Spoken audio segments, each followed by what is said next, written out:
Oh,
ಈ ಸಂತೋಷ ಸಮಯದಲ್ಲಿ ನಿಮ್ಮ ಮಧ್ಯದಲ್ಲಿ ನಿಂತಿರುವುದು ನನಗೆ ಬಹಳ ಸಂತೋಷ.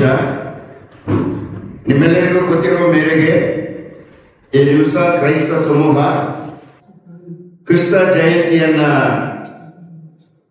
ಆಚರಿಸುವವರಾಗಿ ಸಂತೋಷಿಸುವುದು ವಾಡಿಕೆ. ಇದೇ ಒಂದು ಅವಕಾಶವನ್ನ ನಮ್ಮ ವಿಠಲ್ ಆ ಕುಟುಂಬಸ್ಥರು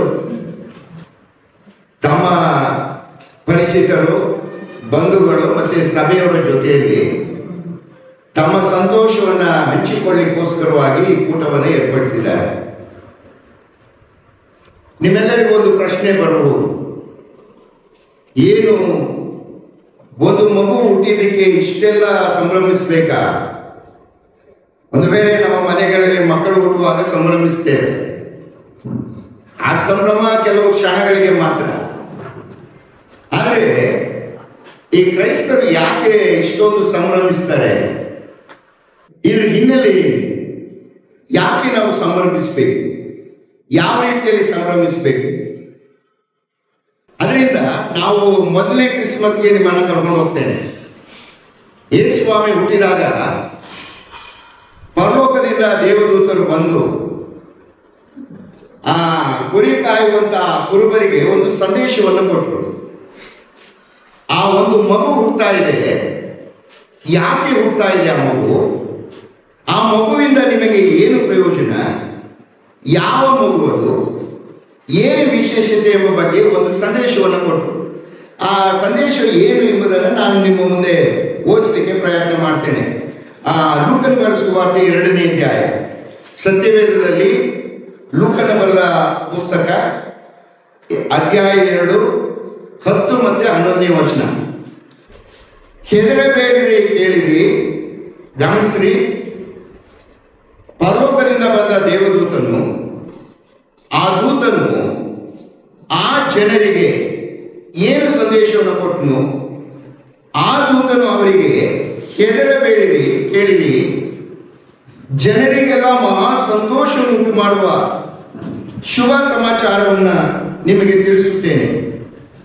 ಅದೇನೆಂದರೆ, ಈ ಹೊತ್ತು ನಿಮಗೋಸ್ಕರ ದಾವೀದನೂರಿನಲ್ಲಿ ಒಬ್ಬ ರಕ್ಷಕನು ಹುಟ್ಟಿದ್ದಾನೆ. ಆತನು ಕರ್ತನಾಗಿರುವ ಕ್ರಿಸ್ತನೇ. ಆ ದೇವದೂತರು ಕೊಟ್ಟ ಸಂದೇಶದ ತಿರುಳು, ಒಂದು ಮಗು ಹುಟ್ಟಿಯದೆ, ಆ ಮಗು ನಿಮ್ಮ ರಕ್ಷಕನಾಗಿ ಹುಟ್ಟಿಯದೆ. ರಕ್ಷಣೆ ಎಂಬ ಪದ ಎಲ್ಲಿ ಬರ್ತದೆ? ಯಾವಾಗ ಬರ್ತದೆ? ನಾನು ಯಾವಾಗಲೂ ಹೇಳ್ತೇನೆ, ನಾನು ಇಲ್ಲಿ ನಿಂತಿದ್ದೇನೆ, ನನ್ನನ್ನು ಕಾಪಾಡಿ ಕಾಪಾಡಿ ಅಂತ ಹೇಳಿದ್ರೆ ನೀವು ಇವನಿಗೆ ಬುದ್ಧಿಗೆ ಎಟ್ಟಿದ್ಯಾ ಅಂತ ಹೇಳ್ತೇವೆ. ಖಂಡಿತ ತಾನೆ. ಕಾಪಾಡಿ ಅಂದ್ರೆ ಅರ್ಥ ಏನು? ರಕ್ಷಕ ಅವಶ್ಯಕತೆ ಯಾವಾಗ ಬರ್ತದೆ ನಮಗೆ? ನಾವು ಯಾವುದೋ ಅಪಾಯದಲ್ಲಿ ಇರಬೇಕಾದ್ರೆ, ಯಾವುದೋ ನಮ್ಮಿಂದ ನಾವು ರಕ್ಷಿಸಿಕೊಳ್ಳಲಾರದಂತ ಅಪಾಯದಲ್ಲಿ ನಾವಿರಬೇಕು. ಅಂತ ಅಪಾಯದಿಂದ ನಮ್ಮನ್ನು ರಕ್ಷಿಸುವವನೇ ರಕ್ಷಕ.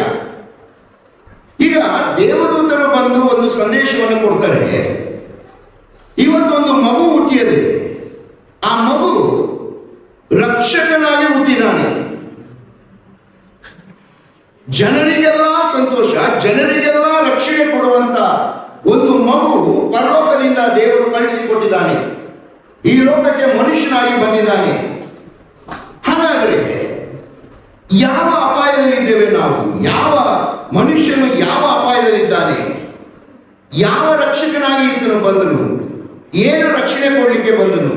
ನೋಡ್ರಿ, ಯೇಸುಸ್ವಾಮಿ ಹುಟ್ಲಿಕ್ಕಿಂತ ಮುಂಚೆನೆ ಆ ತಾಯಿಗೆ ದೇವದೂತನು ಹೇಳ್ತಾನೆ, ಅಮ್ಮ ನೀನು ಒಂದು ಮಗುವನ್ನು ಹೆರ್ತಿ, ಆ ಮಗುವಿಗೆ ನೀನು ಯೇಸು ಎಂದು ಹೆಸರಿಡಬೇಕು. ನಾನು ಇದನ್ನು ನನ್ನ ಬಾಯಿ ಮಾತಿನಿಂದ ನನ್ನನ್ನು ಹುಟ್ಟಿಸುವಿಕೆಯನ್ನು ನಾನು ಹೇಳ್ತಾ ಇಲ್ಲ. ಮತ್ತಾಯ ಬರೆಸುವಾರ್ತೆ 1ನೇ ಅಧ್ಯಾಯ 21ನೇ ವಚನ ಸತ್ಯವೇದದಲ್ಲಿ ನಾನು ಅದನ್ನು ನಿಮಗೆ ಓದಿಸಿ ಹೇಳ್ತೇನೆ. ಯಾಕಂದ್ರೆ ನಾನು ಹುಟ್ಟಿಸ್ಕೊಂಡು ಹೇಳುವಂತ ಸಮಸ್ಯೆ ಬರಬಹುದು. ಆಕೆಯು ಒಬ್ಬ ಮಗನನ್ನು ಹಡಿವಳು, ನೀನು ಆತನಿಗೆ ಯೇಸು ಎಂದು ಹೆಸರಿಡಬೇಕು. ಯಾಕಂದ್ರೆ ಯೇಸು ಅಂದ್ರೆ ಯಾಕೆ ಹೆಸರಿಡಬೇಕು? ಯಾಕಂದ್ರೆ ಆತನೇ ತನ್ನ ಜನರನ್ನ ಅವರ ಪಾಪಗಳಿಂದ ಬಿಡಿಸಿ ಕಾಯುವನು. That is salvation. ಒಬ್ಬ ಮಗು ಹುಟ್ಟಿಯದೆ ಆ ರಕ್ಷಕನಾಗಿ ಹುಟ್ಟಿದ್ದಾನೆ. ಏನು ರಕ್ಷಣೆ? ಏನು ಅಪಾಯದಲ್ಲಿದ್ದಾರೆ ಜನರು? ಪಾಪವೆಂಬ ಅಪಾಯದಲ್ಲಿದ್ದಾರೆ. ಆತನು ಹುಟ್ಟಿರುವಂಥದ್ದು ಪಾಪಿಗಳನ್ನು ರಕ್ಷಿಸಲಿಕ್ಕೆ ಹುಟ್ಟಿದಂಥವನು. ಈ ಸಂದೇಶವನ್ನ ದೇವದೂತನು ಕೊಡ್ತಾನೆ. ನೋಡ್ರಿ, ನನ್ನ ತಂದೆ ನನಗೆ ಸೊಲೊಮನ್ ಅಂತ ಹೆಸರಿಟ್ಟಿದ್ದಾರೆ. ಸೊಲೊಮನ್ ಅಂತ ಹೇಳುವಾಗ ಸತ್ಯವೇದದಲ್ಲಿ ಅರಸ, ಎರಡನೇದಾಗಿ ಜ್ಞಾನಿ. ನಾನು ಎರಡೂ ಇಲ್ಲ. ಈ ಕಡೆ ಅರಸನೂ ಆಗಲಿಲ್ಲ, ಈ ಕಡೆ ಜ್ಞಾನಿನೂ ಆಗಲಿಲ್ಲ. ನಮ್ಮ ತಂದೆ ಮಾತ್ರ ಇಟ್ಟುಬಿಟ್ರು ನನಗೆ ಸೊಲೊಮನ್ ಅಂತ. ಯಾಕಂದ್ರೆ ಈ ದಿವಸಗಳಲ್ಲಿ ನಾವು ಹೆಸರಿಟ್ಕೊಳ್ತೇವೆ, ಅರ್ಥನೇ ಇರುವುದಿಲ್ಲ ಅದಕ್ಕೆ. ನಾನು ಒಮ್ಮೆ ಒಂದು 30 ವರ್ಷಗಳ ಹಿಂದೆ ಸೌತ್ ಕೇಂದ್ರದಲ್ಲಿ ನಾನು ಸರ್ಕಾರಿ ಉದ್ಯೋಗದಲ್ಲಿದ್ದೆ. ನಾನು ಅಲ್ಲಿ ಹೋದಾಗ ಸಿರಿಕಲ್ಚರ್ ಡಿಪಾರ್ಟ್ಮೆಂಟ್ ಅಲ್ಲಿ ಫಾರ್ಮ್ ಆಫೀಸರ್ ಆಗಿ ಹೋಗಿದ್ದೆ. ನಾನು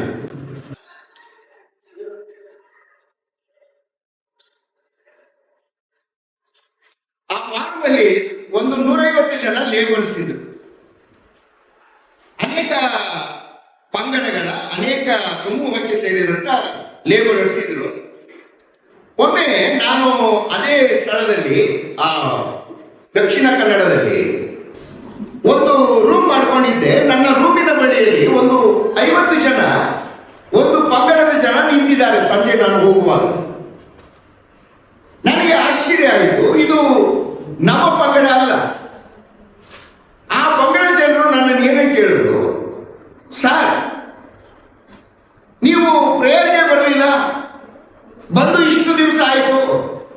ನನಗೆ ಆಶ್ಚರ್ಯ ಆಯಿತು. ನನಗೂ ಇವರ ಮಸೀದಿ ಪ್ರೇಯರ್ಗೂ ಏನ್ ಸಂಬಂಧ ಅಂತೇಳಿ. ಅದಕ್ಕೆ ಅವ್ರು ಹೇಳಿದ್ರು, ಆಪ್ ಸುಲೈಮಾನ್ ನಹಿ, ನನ್ನ ಹೆಸರು ಸೊಲೊಮನ್ ಹೋಗಿ ಸುಲೈಮಾನ್ ಆಗೋಗಿದೆ ಅವ್ರ ಬಾಯಲ್ಲಿ. ನಮ್ಮ ಲೇಬರ್ಸ್ ಹೋಗಿ ಸುಲೈಮಾನ್ ಬಂದಿದ್ದಾರೆ ಅಂತ ಹೇಳಿದ್ದಾರೆ. ಅವರು ನನ್ನ ಹುಡ್ಕೊಂಡು ಬಂದಿದ್ದಾರೆ, ನೀನ್ ಯಾಕೆ ಪ್ರೇಯರ್ ಬಂದಿಲ್ಲ ಅಂತ. ಒಂದು ವೇಳೆ ಅದು ಒಳ್ಳೆಯ ಕಲ್ಚರ್. ನಮ್ಮವರೊಬ್ಬರು ಬಂದಾಗ ಅವರನ್ನ ಆಹ್ವಾನಿಸುವಂಥದ್ದು ಕಲ್ಚರ್ ಒಳ್ಳೇದು. ಆದ್ರೆ ನಾನು ಇಲ್ಲಿ ಏನ್ ಹೇಳಲಿಕ್ಕೆ ಭಾವಿಸ್ತೇನೆ, ನನ್ನ ತಂದೆ ನನಗೆ ಸೊಲೊಮನ್ ಅಂತ ಹೆಸರಿಟ್ರು. ಸೊಲೊಮನ್ ನನ್ನ ಹೆಸರಿಗೆ ಯಾವ ರೀತಿಯಾದ ಅರ್ಥ ಇಲ್ಲದಂತ ಜೀವಿತ ನನ್ನದು. ನಮ್ಮ ಒಂದು ಸಭೆಯಲ್ಲಿ ಒಬ್ಬ ಗಮನಿಸ್ತಾ ಇದ್ದಾನೆ, ಅವನಿಗೆ ದ್ಯಾಬೇಜನ್ ಅಂತ ಹೆಸರಿಟ್ಟಿದ್ದಾರೆ. ಅದು ಸತ್ಯವೇದದಲ್ಲಿರುವ ಹೆಸರೇ ದ್ಯಾಬೇಜನ್. ಅವನೊಮ್ಮೆ ನನ್ನ ಹತ್ರ ಬಂದು ಗೋಳಾಡ್ತಾ ಇದ್ದ, ಏನ್ ಹೆಸರಿಟ್ಟಿದ್ದಾರೆ ನಮ್ಮಪ್ಪ ಅಂತ. ಏನಾಯ್ತು ಅಂದೆ. ಅವನ್ನ ದ್ಯಾಬೇಜನ್ ಹೋಗಿ ಕೆಲವ್ರ ಬಾಯಲ್ಲಿ ಕ್ಯಾಬೇಜನ್ ಹೋಗಿ ಗಾರ್ಬೇಜನ್ ಆಗೋಗಿ ನನಗೆ. ಈ ಹೆಸರಲ್ಲಿ ಅರ್ಥ ಇರುವುದಿಲ್ಲ. ಆದರೆ ಸತ್ಯವೇದದಲ್ಲಿ ನೀವು ನೋಡುವಾಗ, ನನ್ನ ಯೇಸು ಕ್ರಿಸ್ತನು ಹುಟ್ಟುವಾಗ, ಮಗುವಾಗಿ ಹುಟ್ಟುವಾಗ ದೇವದೂತರು ಕೊಟ್ಟ ಸಂದೇಶ ಏನು? ಅಮ್ಮ, ಒಂದು ಮಗು ಹುಟ್ಟುತ್ತಾ ಇದ್ದಾನೆ, ಅವನು ರಕ್ಷಕನಾಗಿ ಹುಟ್ಟಿದ್ದಾನೆ. ರಕ್ಷಕ ಅಂದ್ರೆ ಯಾವುದರಿಂದ ರಕ್ಷಿಸಲಿಕ್ಕೆ? ತಾಯಿಗೆ ಕೊಟ್ಟಂತ ಆ ಯೋಚನೆ, ನೀನು ಯೇಸು ಅಂತ ಹೆಸರಿಡಬೇಕು. ಯಾಕಂದ್ರೆ ಆತನೇ ತನ್ನ ಜನರನ್ನ ಅವರ ಪಾಪಗಳಿಂದ ಬಿಡಿಸಿ ಕಾಯುವಂಥವ್ರು. ಅಂದ್ರೆ ಯೇಸು ಕ್ರಿಸ್ತ ಕ್ರಿಸ್ತನು ಈ ಲೋಕದಲ್ಲಿ ಹುಟ್ಟಿದ್ದು ಪಾಪಿಗಳನ್ನು ಹುಡುಕಿ ರಕ್ಷಿಸಲಿಕ್ಕೆ. ಸರಿ, ಪಾಪಿಗಳು ಅಂದ್ರೆ ಏನು? ಯಾಕಂದ್ರೆ ಕದಿಯೋನಿಗೆ ಅವನ್ ಮೂಗನೇರಿಕೆ ಅದು ಸರಿ. ಯಾಕಂದ್ರೆ ನನಗೆ ಬಡತನ, ಮತ್ತೊಬ್ಬನ ಹತ್ರ ಇದೆ, ತಗೊಳ್ತೀನಿ, ತಪ್ಪೇನು? ಕೊಲೆ ಮಾಡುವವನಿಗೆ ನನ್ನನ್ನು ದ್ವೇಷ ಮಾಡ್ತಾನೆ, ನಾನು ಅದಕ್ಕೆ ಕೊಲೆ ಮಾಡಿದೆ. ಮನುಷ್ಯನಿಗೆ ತಾವು ಏನು ಮಾಡ್ತೇವೆ ಅದು ಸರಿ. ಸತ್ಯವೇದ ಏನ್ ಹೇಳ್ತದೆ, ದೇವರ ವಾಕ್ಯ ಏನ್ ಹೇಳ್ತದೆ ಪಾಪ ಅಂದ್ರೆ? ಕೆಲವು ಡೆಫಿನೇಷನ್ ಸತ್ಯವೇದದಿಂದ ನಾನು ನಿಮಗೆ ಓದಿಸ್ತೇನೆ. ದಯಮಾಡಿ ಯಾರಾದರೂ ಕನ್ನಡ ಬೈಬಲ್ ಇದ್ರೆ ನನಗೋಸ್ಕರ ಓದಬೇಕು. ಮೊದಲನೇದಾಗಿ ಪಾಪ ಅಂದ್ರೆ ಏನು? 1 ಯೋಹಾನ ಬರೆದ ಪತ್ರಿಕೆ 5ನೇ ಅಧ್ಯಾಯ 17ನೇ ವಚನ. ಪಾಪ ಅಂದ್ರೆ ಏನು? 1 ಯೋಹಾನ 5:17.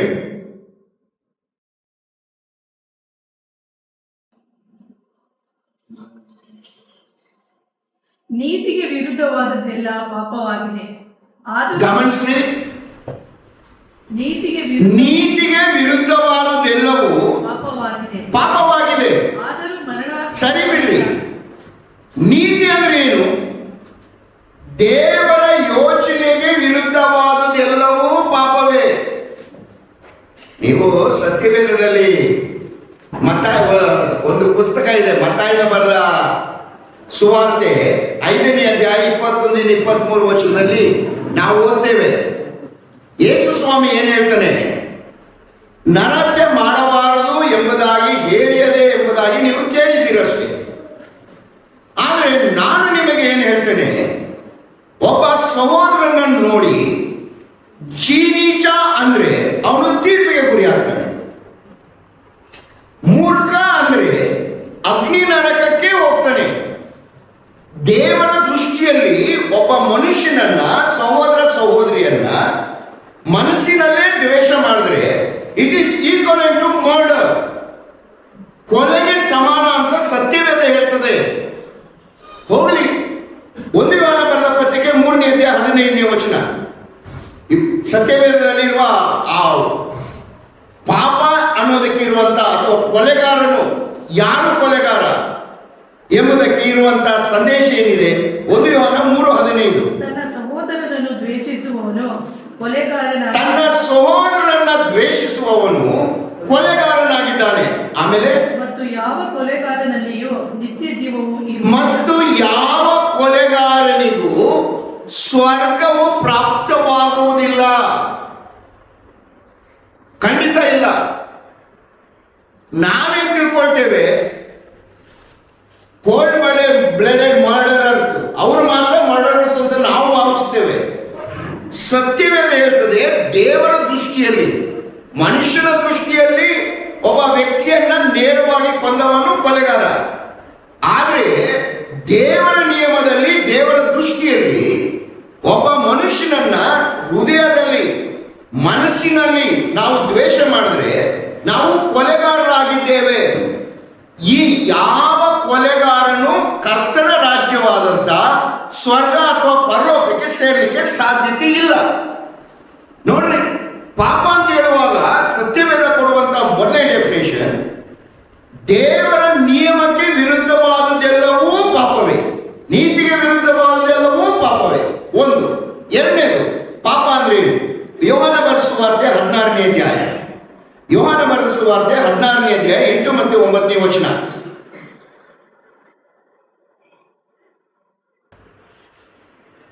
ಯೋಹಾನ ಬರೆದ ಸುವಾರ್ತೆ 16, 8, 9. ಆತನು ಬಂದು ಪಾಪ, ನೀತಿ, ನ್ಯಾಯತೀರ್ಪಿಗೆ ಈ ವಿಷಯಗಳಲ್ಲಿ ಲೋಕಕ್ಕೆ ಹಲವನ್ನು ಹುಟ್ಟಿಸುವನು. ಅವರು ನನ್ನನ್ನು ನಂಬದೇ ಇರುವುದರಿಂದ ಪಾಪದ ವಿಷಯದಲ್ಲಿಯೂ, ನಂಬದೇ ಇರುವಂತದ್ದು ಕೂಡ ಪಾಪವೇ. ದೇವರಿದ್ದಾನೆ, ದೇವರು ನಮ್ಮನ್ನು ನೋಡ್ತಾನೆ, ದೇವರು ನಮ್ಮನ್ನು ಶಿಕ್ಷಿಸ್ತಾನೆ, ದೇವರು ನಮ್ಮನ್ನ ಕಾಯುವಾತನಾಗಿದ್ದಾನೆ, ದೇವರು ನಿಜವಾಗಿ ಇದ್ದಾನೆ ಎಂಬುದನ್ನ ನಂಬದವನು ಪಾಪ. ನಂಬಿಕೆ ಇಲ್ಲದ ಜೀವಿತವೂ ಕೂಡ ಪಾಪ ಅಂತ ವಾಕ್ಯ ಹೇಳ್ತದೆ. 3. ರೋಮಾಪುರದವರೆಗೆ ಬರೆದ ಪತ್ರಿಕೆ 3ನೇ ಅಧ್ಯಾಯ 23ನೇ ವಚನ. Romans chapter 3 verse 23. ರೋಮಾಪುರದವರೆಗೆ ಬರೆದ ಪತ್ರಿಕೆ 3ನೇ ಅಧ್ಯಾಯ 23ನೇ ವಚನ. ಎಲ್ಲರೂ ಪಾಪ ಮಾಡಿ ದೇವರ ಮಹಿಮೆಯನ್ನು ಹೊಂದದೆ ಹೋಗಿದ್ದಾರೆ. ಅವರು ನೀತಿವಂತರೆಂದು ನಿರ್ಣಯ ಹೊಂದುವುದು ದೇವರ ಉಚಿತಾರ್ಥವಾದ ಕೃಪೆಯಿದ್ದರೆ. ಹೆಚ್ಚು ಕಡಿಮೆ ಏನೂ ಇಲ್ಲ. ಎಲ್ಲ ಮನುಷ್ಯನು ದೇವರ ಆ ಮಟ್ಟವನ್ನ ತಲುಪದೆ ಹೋಗಿದ್ದಾನೆ. ಎಲ್ಲರೂ ಪಾಪ ಮಾಡಿದ್ದಾರೆ. ದೇವರ ಮಟ್ಟ. ಈ ಮಿಲಿಟರಿಗೆ ಸೇರುವಾಗ ಮಿಲಿಟರಿಗೆ ಒಂದು ಹೈಟ್ ಇದೆ, 5.7 ಎಷ್ಟೋ ಇದೆ. ಅವ್ರು ಏನ್ ಮಾಡ್ತಾರೆ, ಪ್ರತಿಯೊಬ್ಬ ವ್ಯಕ್ತಿಯನ್ನ ಅಳತೆ ಮಾಡುವುದಿಲ್ಲ ಹೈಟ್ ಎಷ್ಟಿದ್ದಾನೆ ಅಂತೇಳಿ. ಏನ್ ಮಾಡ್ತಾರೆ, ಅವರ ಪ್ರಿಸ್ಕ್ರೈಬ್ ಎಷ್ಟು ಹೈಟ್ ಇದೆ ಒಂದು ಹಗ್ಗವನ್ನ ಕಟ್ತಾರೆ. ಅಲ್ಲಿರುವಂತಹ ಕ್ಯಾಡೆಟ್ಸ್ ಎಲ್ಲವರನ್ನ ಅಲ್ಲಿ ಆ ಕೆಳಗಡೆ ಪಾಸ್ ಆಗಿ ಅಂತ ಹೇಳ್ತಾರೆ. ಪಾಸ್ ಆಗುವಾಗ ಅವರ ತಲೆ ಆ ಕೂದಲಿಗೆ ಆ ಹಗ್ಗಕ್ಕೆ ತಗಲಬೇಕು. ಅದಕ್ಕಿಂತ ಕೆಳಗಿದ್ರೆ ಆ ಮಿಲಿಟರಿಯ ಮಟ್ಟಕ್ಕೆ ಕಡಿಮೆಯಾಗಿದ್ದಾರೆ ಅವರು. ಮಿಲಿಟರಿಯ ಆ ಫಿಸಿಕಲ್ ಸ್ಟ್ಯಾಂಡರ್ಡ್ಗೆ ಕಡಿಮೆ ಆಗಿದ್ದಾರೆ ಅಂತೇಳಿ ಅವರನ್ನು ವಾಪಸ್ ಕಳಿಸ್ತಾನೆ. ಸುಮ್ಮನೆ ಅಲ್ಲೇ ನಿಂತಿರ್ತಾನೆ ಅವನು. There's no interview. ಆ ಫಿಸಿಕಲ್ ಸ್ಟ್ಯಾಂಡರ್ಡ್ ಅನ್ನ ಅವರು ಹೈಟ್ ಅನ್ನು ನೋಡುವಾಗ ಆ ಹೈಟ್ ಅವ್ರು ಎಷ್ಟು ಹೈಟ್ ಇರ್ಬೇಕು ಅದಕ್ಕೆ ಒಂದು ಹಗ್ಗವನ್ನು ಕಟ್ಟಿರ್ತಾನೆ. ಹಗ್ಗದ ಕೆಳಗೆ ಅವನು ಪಾಸ್ ಆಗುವಾಗ ಕಡಿಮೆ ಕಂಡು ಬಂದ್ರೆ ಅವನು ಅಲ್ಲೇ ಹೇಳ್ಕೊಂಡು ವಾಪಸ್ ಹೋಗು ಅಂತ ಹೇಳಿ ಕಳಿಸ್ತಾನೆ. ದೇವ ವಾಕ್ಯ ಹೇಳ್ತದೆ, ನಾವೆಲ್ಲರೂ ದೇವರ ಮಟ್ಟದಲ್ಲಿ ನೋಡುವಾಗ, ನಾವೆಲ್ಲರೂ ದೇವರ ನೀತಿಯ ಮಟ್ಟದಲ್ಲಿ ದೇವರು ನಮ್ಮನ್ನು ನೋಡುವಾಗ ನಾವೆಲ್ಲರೂ ಕಡಿಮೆಯಾಗಿ ಕಾಣಲ್ಪಟ್ಟಿದ್ದೇವೆ ಅಂತ ವಾಕ್ಯ ಹೇಳ್ತದೆ. ದೇವರ ನೀತಿಯ ಮಟ್ಟಕ್ಕೆ ನಡ್ಕೊಳ್ಳದೇ ಇರುವುದು ಕೂಡ ಪಾಪ. ಒಂದು, ದೇವರ ಚಿತ್ತಕ್ಕೆ ವಿರುದ್ಧವಾಗಿ ಮಾಡದೆ ಎಲ್ಲವೂ ಪಾಪವೇ. 2, ಅಪನಂಬಿಕೆ ಪಾಪ. 3, ದೇವರ ಮಟ್ಟಕ್ಕೆ ನಾವು ಜೀವಿಸದೇ ಇರುವುದು ಕೂಡ ಪಾಪ. 4, ಯಾಕೋಬನ ಜೇಮ್ಸ್ ಚಾಪ್ಟರ್ ಯಾಕೋಬ 4:17 ಯಾಕೋಬನ ಬರೆದ ಪತ್ರಿಕೆ 4ನೇ ಅಧ್ಯಾಯ 17ನೇ ವಚನ. James chapter 4:17.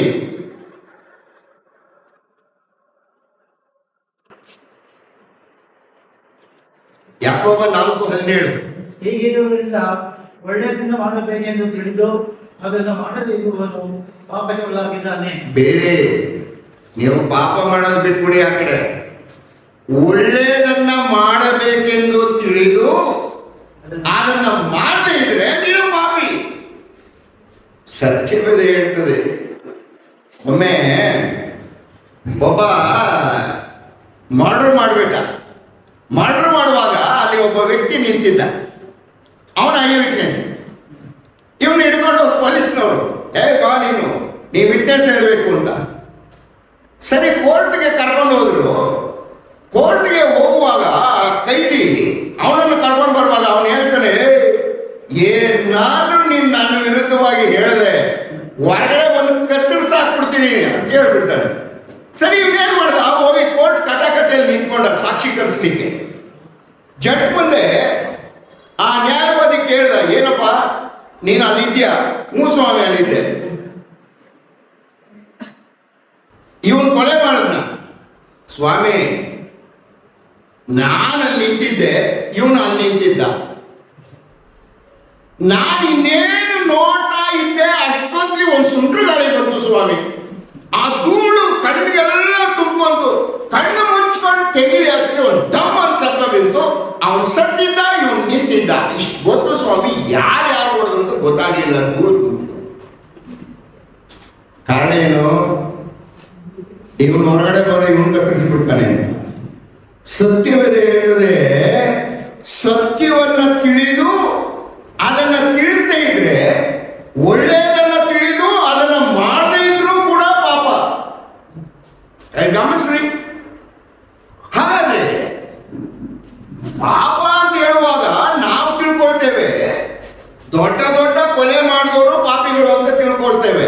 ಸತ್ಯವೇದ ಹೇಳ್ತದೆ, ದೇವರ ನೀತಿಗೆ ವಿರುದ್ಧವಾದದ್ದು ಪಾಪ, ದೇವರ ನೀತಿಯ ಮಟ್ಟಕ್ಕೆ ನಡ್ಕೊಳ್ಳೋದು ಪಾಪ, ಅಪನಂಬಿಕೆ ಪಾಪ. ಆಮೇಲೆ ನಾವು ಒಳ್ಳೆಯದನ್ನ ಮಾಡ್ಬೇಕಂತ ತಿಳಿದು ಮಾಡದೇ ಇದ್ರು ಅದು ಕೂಡ ಪಾಪ. ಎಷ್ಟು ಜನ ನೀತಿವಂತರಿದ್ದೇವೆ? ಹಾಗಾದ್ರೆ ಎಷ್ಟು ಜನ ನೀತಿವಂತರಿದ್ದೇವೆ? ಎಷ್ಟು ಜನ ಇದ್ದೇವೆ ನೀತಿವಂತರು? ಸತ್ಯವೇದ ಹೇಳ್ತದೆ, ಮನುಷ್ಯನಾಗಿ ಹುಟ್ಟಿದ ಪ್ರತಿ ಮನುಷ್ಯನು ಪಾಪಿ. ನೀವು ಓದಿದ್ರಿ ಈಗ ಇನ್ನೊಂದೇ ವಚನ ನನಗೋಸ್ಕರವಾಗಿ ಓದ್ರಿ. ಪ್ರಸಂಗಿ ಬರೆದ ಪುಸ್ತಕ 7ನೇ ಅಧ್ಯಾಯ 20ನೇ ವಚನ. ಪ್ರಸಂಗಿ 7ನೇ ಅಧ್ಯಾಯ 20ನೇ ವಚನ ಏನಿದೆ ಸತ್ಯವೇದದಲ್ಲಿ? ಎಷ್ಟು ಜನ ನೀತಿವಂತರಿದ್ದಾರಂತೆ ಲೋಕದಲ್ಲಿ? ಪಾಪ ಮಾಡದೆ ಧರ್ಮವನ್ನೇ ಆಚರಿಸುತ್ತಿರುವ ಸತ್ಪುರುಷನು ಲೋಕದಲ್ಲಿ ಇಲ್ಲವೇ ಇಲ್ಲ.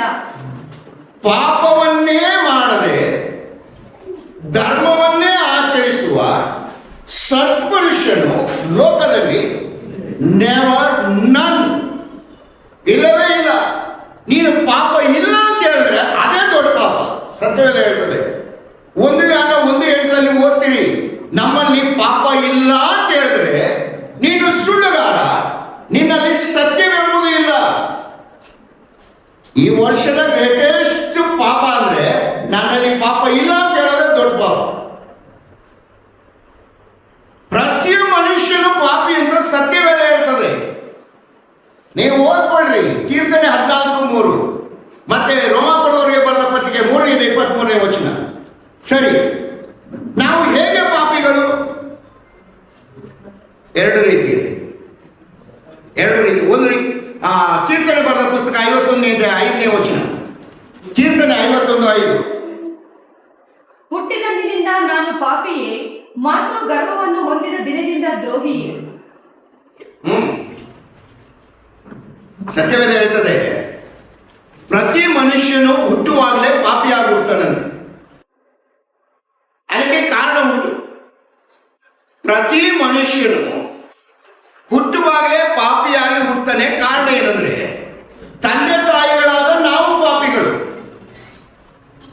ತಂದೆ ತಾಯಿಗಳಾದಂತ ನೀವು ಆಶ್ಚರ್ಯ ಪಡ್ಬೋದು, ಏನ್ ನಾವು ಪಾಪಿಗಳ, ಏನ್ ದೊಡ್ಡ ಪಾಪ ಮಾಡಿದೇವ ಅಂತ. ಈಗ ಓದಿದ್ರಿ ಪಾಪದ ಬಗ್ಗೆ ಡೆಫಿನೇಷನ್ಸ್, ನೀವು ಓದಿದ್ರಿ.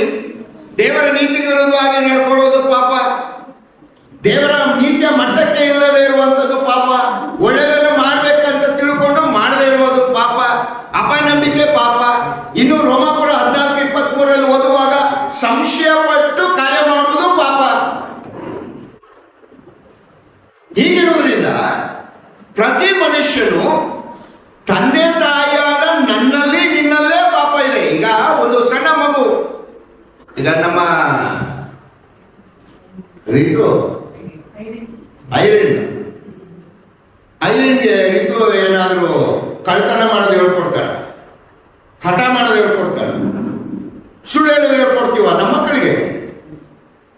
ನಾನು ಒಮ್ಮೆ ಒಂದು ವಿಲೇಜ್ ಅಲ್ಲಿ ಮಾತನಾಡ್ತಾ ಇದ್ದೆ, ಚಾಮರಾಜನಗರದಲ್ಲಿ ಮಾತನಾಡ್ತಾ ಇದ್ದೆ. ಓಪನ್ ಮೀಟಿಂಗ್, 1,500 ಜನ ಇದ್ರು.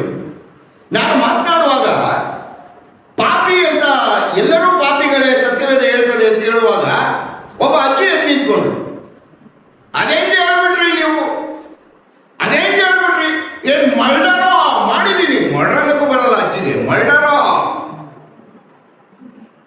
ಸರಿ ಅಜ್ಜಿ, ಪಕ್ಕದಲ್ಲಿ ಯಾರು ಕರ್ಕೊಂಡ್ ಬಂದಿದ್ಯಾ, ನಿಮ್ಮ ಮೊಮ್ಮಗಳ? ಅಂತ. ಆ ಮೊಮ್ಮಗಳಿಗೆ ಕಳ್ಳತನ ಮಾಡೋದು ಹೇಳ್ಕೊಡ್ತೀಯ ಅಜ್ಜಿ? ಇಲ್ಲೇಳಿ ಸುಳ್ಳು ಹೇಳೋದು ಇಲ್ಲ, ಹಠ ಮಾಡೋದು ಇಲ್ಲ, ಅದೆಲ್ಲ ಹೆಂಗ್ ಬಂತು? ಅದೆಂಗೋ ನೋಡ್ಕೊಂಡು ಕಲ್ತ್ಕೊಂಡ್ಬಿಡ್ತವೆ. ಹೌದಾ? ಅದೇ ಸೇರ್ಸ್ರಪ್ಪ ನೀವು, ಅದ್ಯಾವ್ದೋ ಬೇಬಿ ಸಿಟಿಂಗ್, ಅದೇನು ಕೆಜಿ ಲೆಕ್ಕ. ಈಗೆಲ್ಲ 1 kg 2 kg ಏನೋ ಕೆಜಿ ಲೆಕ್ಕ. ನಮ್ದೆಲ್ಲ 6 ವರ್ಷಕ್ಕೆ 1ನೇ ಕ್ಲಾಸ್ ಇರ್ತಿದ್ವಿ ನಾವು. ಈ ಕೆಜಿ ಲೆಕ್ಕ ಅಲ್ಲ. ಅಲ್ಲಿ ಹೋಗಿ ಇವಕ್ಕೆ ABCD ಹೇಳ್ಕೊಡಕ್ಕೆ ನೀವು ಲಕ್ಷಗಟ್ಟಲೆ ಡೊನೇಷನ್ ಕಟ್ಟಬೇಕು. ಆ ವಿದ್ಯೆ ಕಲೀಲಿಕ್ಕೆ ಮಕ್ಕಳಿಗೆ ನೀವು ಎಷ್ಟು ಕಷ್ಟ ಪಡ್ತೀರಿ. ಆದ್ರೆ ಈ ಸುಳ್ಳು, ಕಳ್ಳತನ, ಮೋಸ, ಹಠ, ಈ ಯಾವ ವಿದ್ಯೆಗೂ ತಂದೆ ತಾಯಿಗಳಾಗಲಿ ಯಾರಾಗಲಿ ಕಷ್ಟಪಡೋದು ಅವಶ್ಯಕತೆ ಇಲ್ಲ. ಎಲ್ಲಿಂದ ಬಂತದು? ಪಾಪ ಮಕ್ಕಳಿಗೆ ತಪ್ಪಲ್ಲ ಅದು. ಅಪ್ಪ ಅಮ್ಮ ನಮ್ಮಲ್ಲಿದೆ. ಅದು ನಮ್ಮ ರಕ್ತವನ್ನು ಹಂಚ್ಕೊಂಡು ಬರುವಾಗ ಮಕ್ಕಳಲ್ಲಿ ಬರ್ತದೆ. ಇನ್ನೇನು ಬರ್ತದೆ? ಒಮ್ಮೆ ಒಬ್ಬ ತಂದೆ ಜೊತೆಗೆ ಕಾರಲ್ಲಿ ಕೂತ್ಕೊಂಡು ಹೋಗ್ತಾ ಇದ್ದ. ಅದೇನು ಈಗ ಹೆಣ್ಣು ಮಕ್ಕಳು ಬಿಟ್ಬಿಟ್ಟಿದ್ದಾರೆ ವಾಲೆ ಹಾಕೊಳ್ಳೋದು, ಇವ್ರು ಶುರು ಮಾಡ್ಕೊಂಡಿದ್ದಾರೆ ಹುಡುಗರು. ಒಂದು ವಾಲೆ, ಆಮೇಲೆ ಉದ್ದ ಜುಟ್ಟು ಬಿಟ್ಕೊಂಡಿದ್ದ. ಹೆಣ್ಣು ಮಕ್ಕಳು ಕಟ್ ಮಾಡ್ಕೊತಿದ್ದಾರೆ, ಇವ್ರು ಉದ್ದ ಬಿಟ್ಕೊತಿದ್ದಾರೆ. ಈಗ ಕೂತ್ಕೊಂಡಿದ್ದ. ಇವ್ರ ಅಪ್ಪ ಏನಲ್ಲ, ಏನೋ ಇದು ಕಠಿಣ ಅಂತ ಕಾಣ್ತೇಳೋ ನೀನು, ಅಯೋಗ್ಯ ನೀನು, ಇದೇನೋ ನೀನು ದೇವ್ರ ಮಗ, ನೀನು ಏನೋ ಹೀಗೆ ಕೂತಿದ್ಯಾ ಅಂತ ಬೈತಾ ಇದ್ದ ಅವ್ರ ಅಪ್ಪ. ಸರಿ, ಏನಾಯ್ತು? ಕಾರ್ ಡ್ರೈವ್ ಮಾಡ್ತಾ ಇದ್ದ ಅಪ್ಪನೇ ಒಂದು ಸಿಗ್ನಲ್ ಅದು ಲೈಟ್ ಬಂತು, ನಿಲ್ಲಿಸ್ದ. ಸಿಗ್ನಲ್ ಅಲ್ಲಿ ತಂದೆಯ ಫ್ರೆಂಡ್ ಒಬ್ಬ ನಿಂತಿದ್ದ. ಅವನು ಅವ್ರ ತಂದೆನ ಮಾತಾಡಿಸ್ತಾ ಸುಮ್ಮನಿರ್ಬಾರ್ದ. ಸಾರ್, ಅದ್ಯಾರು ಸರ್ ನಿಮ್ ಪಕ್ಕ ಕೂತಿರೋನು ಅಂತ. ತಂದೆ ಅಂದ, ನನ್ನ ಮಗ ಸಾರ್ ನಿಮ್ಮಾಗಿದ್ದಾನೆ ಸಾರ್ ಅಂದ. ಸಿಗ್ನಲ್ ಪಾಸ್ ಆಯ್ತು, ಕಾರ್ ಮುಂದಕ್ಕೆ ಹೋಯ್ತು. ಇಷ್ಟೊತ್ತು ಅಪ್ಪ ಹೋಯ್ತಿದ್ದ, ಈಗ ಮಗನ್ ಸರದಿ. ಮಗ ಏನಂದ ಗೊತ್ತಾ? ಇಷ್ಟೊತ್ತು ನೀನು ಏನಂದೆ ನನಗೆ? ಏನಂದೆ ನೀನ್ ಬೈದೆ? ನೀನ್ ನನಗೆ ಪಟ್ಟಿಂಗ ಅಂದೆ. ನಿನ್ ಫ್ರೆಂಡ್ ಏನಂದ? ನಾನು ಯಾರಂಗಿದ್ದೀನಿ ಅಂದ. ನಿನ್ನಂಗೆ ನಾನಿದ್ದೀನಿ ಅಂದ. ಅಂದ್ರೆ ದೊಡ್ಡ ಪಟ್ಟಿಂಗ ಯಾರು? ನೀನು. ಅಷ್ಟೇ. ಯಥಾ ರಾಜ ತಥಾ ಪ್ರಜಾ. ನಾವು ಸುಮ್ಮನೆ ಪೋಸ್ ಕೊಡ್ತೇವೆ, ನಮ್ಮ ಮಕ್ಕಳು ಹಾಗೆ ಹೇಗೆ, ಎಲ್ಲವೂ ನಮ್ಮಿಂದಲೇ. ಸತ್ಯವೇದ ಹೇಳ್ತಾ ಇರುವ ಮಾತುಗೆ ಗಮನಿಸ್ರಿ, ಪ್ರತಿ ಮನುಷ್ಯನು ಹುಟ್ಟುವಾಗಲೇ ಪಾಪಿ, ಜನ್ಮತಃ ಪಾಪಿಯಾಗಿ ಹುಟ್ಟಾನೆ ಅಂತ ಸತ್ಯವೇದ ಹೇಳುವ ಮಾತು ಸತ್ಯವಾದ ಮಾತಲ್ಲವೇ? ಸತ್ಯವಾದ ಮಾತಲ್ಲವೇ? ಈ ಲೋಕದಲ್ಲಿ ಹುಟ್ಟಿದ ಮಹಾತ್ಮನಾಗಲಿ, ಕಿರುಕನಾಗಲಿ, ಅಧಿಕಾರಿ ಆಗಲಿ, ಯಾರೇ ಆಗಲಿ, ಈ ಲೋಕದಲ್ಲಿ ಹುಟ್ಟುವಾಗ ಪ್ರತಿಯೊಬ್ಬನು ತಂದೆ ತಾಯಿಗಳು ಪಾಪಿಗಳಾಗಿರುವುದರಿಂದ, ಪಾಪದ ಸ್ವಭಾವ ನಮ್ಮಲ್ಲಿ ಇರುವುದರಿಂದ ನಮ್ಮ ಮಕ್ಕಳು ಪಾಪಿಗಳಾಗಿ ಹುಟ್ಟುತ್ತವೆ. ಎರಡು, ತಮ್ಮ ಕ್ರಿಯೆಗಳಿಂದ. ನೀವು ಓದಿದ್ರಿ ಅಲ್ವಾ? ಅಡಿಕೆ ಕದ್ರೆ ಏನಂತೀರಿ? ಆನೆ ಕದ್ದು ಬಿಟ್ರೆ ದೇವರ ದೃಷ್ಟಿಲಿ ನೀವು ಸುಳ್ಳು ಹೇಳಿದ್ರು ಪಾಪನೇ, ಕೊಲೆ ಮಾಡಿದ್ರು ಪಾಪನೇ. ನಾವು ತಿಳ್ಕೊಂಡಿದ್ದೀವಿ ಇದ್ಯಾವ ದೊಡ್ಡದಲ್ಲ ಅಂತ. ಸತ್ಯವೇದ ಹೇಳುವಂಥದ್ದು ಪ್ರತಿ ಮನುಷ್ಯನು ಹುಟ್ಟು ಪಾಪಿ, ಕ್ರಿಯೆಗಳಿಂದ ಪಾಪಿ. ಸರಿ, ದೇವರು ನಿರ್ಣಯ ಮಾಡಿದ, ದೇವರು ನ್ಯಾಯಾಧಿಪತಿಯಾಗಿ ನಿರ್ಣಯ ಮಾಡಿದ. ಈ ಪಾಪದ ಮನುಷ್ಯನಿಗೆ ತನ್ನ ರಾಜ್ಯಕ್ಕೆ ಬರುವ ಯೋಗ್ಯತೆ ಇಲ್ಲ. ಇವನು ಬರಬಾರದು ನನ್ನ ರಾಜ್ಯಕ್ಕೆ. ಯಾಕಂದ್ರೆ ದೇವರು ನೀತಿವಂತನು, ದೇವರು ಪರಿಶುದ್ಧನು. ದೇವರಲ್ಲಿ ಎಂದಿಗೂ ನಾವು ಪಾಪವನ್ನು ಕಾಣಲಿಕ್ಕೆ ಸಾಧ್ಯತೆ ಇಲ್ಲ. ದೇವರ ರಾಜ್ಯಕ್ಕೆ ಸೇರ್ಬೇಕಾದ್ರೆ ನೀನು ಪಾಪ ರಹಿತನಾಗಿರ್ಬೇಕು. ನೀನು ಪಾಪ ಮಾಡುವಾಗ ದೇವರೇ ಏನು ಶಾಪ ಕೊಟ್ಟ? ರೋಮಾಪುರದವರಿಗೆ ಬರೆದ ಪತ್ರಿಕೆ 6:23 ವಚನ ಸತ್ಯವೇದ ಏನ್ ಹೇಳ್ತದೆ? ರೋಮ 6:23. ಯಾಕೆಂದರೆ ಪಾಪವು ಕೊಡುವ ಸಂಬಳ ಮರಣ.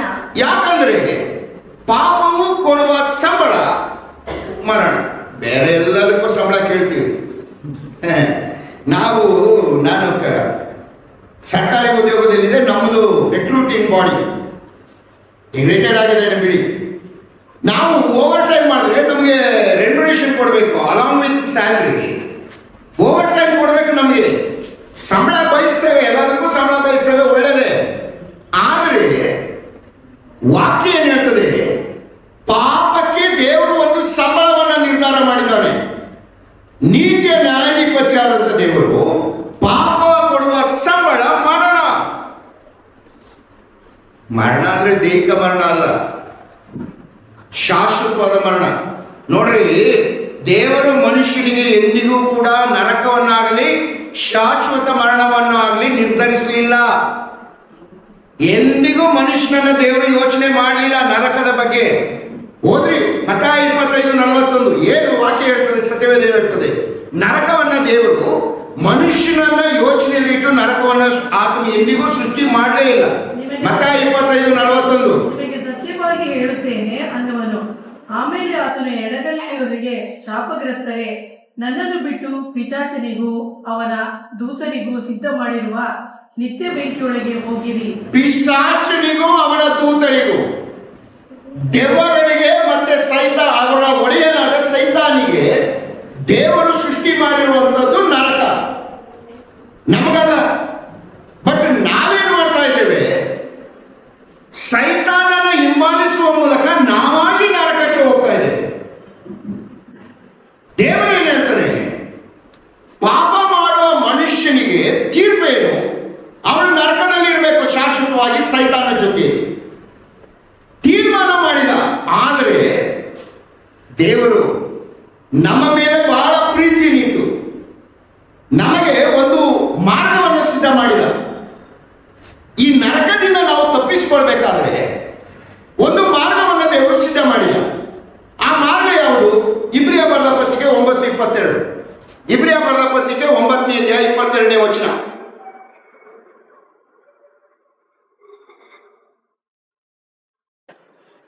ಇದಲ್ಲದೆ ಗುಡಾರದ ಮೇಲೆಯೂ ದೇವರ ಸೇವೆಗೆ ಬೇಕಾಗಿರುವ ಎಲ್ಲಾ ಇಲ್ಲ, ಉಪಕರಣ ಇಬ್ರಿಯ 9:22. ಧರ್ಮಶಾಸ್ತ್ರದ ಪ್ರಕಾರ ಹಾ. ಸ್ವಲ್ಪ ಕಡಿಮೆ ಎಲ್ಲಾ ವಸ್ತುಗಳು ರಕ್ತದಿಂದಲೇ ಶುದ್ಧೀಕರಿಸಲ್ಪಟ್ಟು ಹಾ. ರಕ್ತದಾರ ಇಲ್ಲದೆ ಪಾಪ ಪರಿಹಾರ ರಕ್ತಧಾರೆ ಇಲ್ಲದೆ ಪಾಪದ ಪರಿಹಾರ ಇಲ್ಲ. ಗಮನಿಸ್ರಿ, ನೀವು ಬಹಳ ನನ್ನ ಜೊತೆಯಲ್ಲಿ ಒಂದು 10 ನಿಮಿಷ ನಿನ್ನ ಕಾನ್ಸಂಟ್ರೇಟ್ ಮಾಡಿ, ದಯಮಾಡಿ. ಬಂದವರು ಕೂತ್ಕೊಳ್ತಾರೆ, ಚಿಂತೆ ಮಾಡಬೇಡಿ.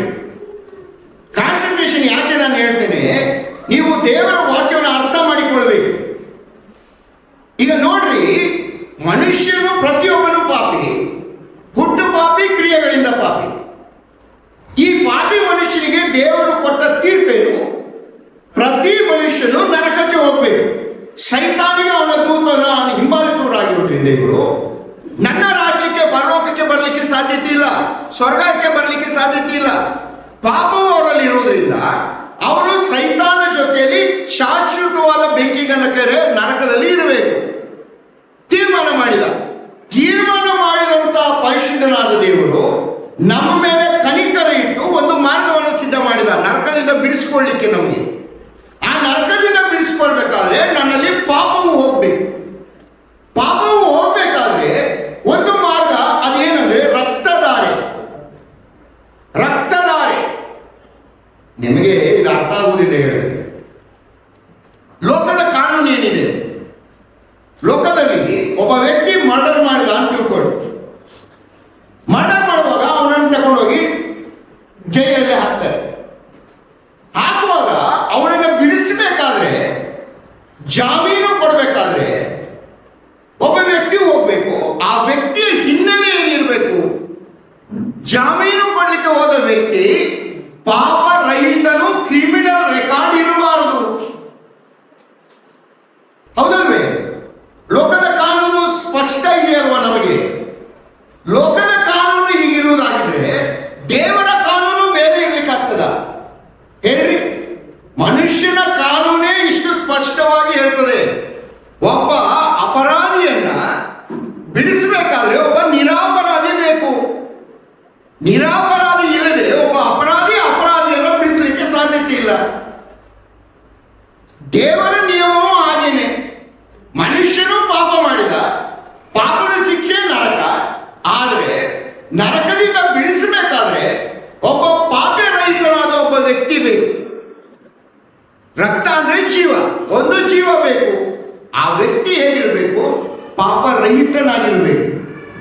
ಮನುಷ್ಯರಲ್ಲಿ ದೇವರು ಹುಡುಕಿದ ಒಬ್ಬ ನೀತಿವಂತನು ಸಿಕ್ಕಿದ್ರೆ ಎಲ್ಲ ಶಾಪವನ್ನು ಅವನ ಮೇಲೆ ಹಾಕಿ ಶಿಕ್ಷೆಯನ್ನು ಕೊಟ್ಟು ಉಳಿದ ಎಲ್ಲರಿಗೂ ನಾವು ವಿಶ್ರಾಂತಿಯನ್ನು ಕೊಡೋಣ, ಎಲ್ಲರನ್ನ ನರಕದಿಂದ ಸ್ವರ್ಗಕ್ಕೆ ಕರ್ಕೊಳ್ಳೋಣ ಅಂತ ನೋಡುವಾಗ ಮನುಷ್ಯನಲ್ಲಿ ಸಿಕ್ಕಿದ್ನ.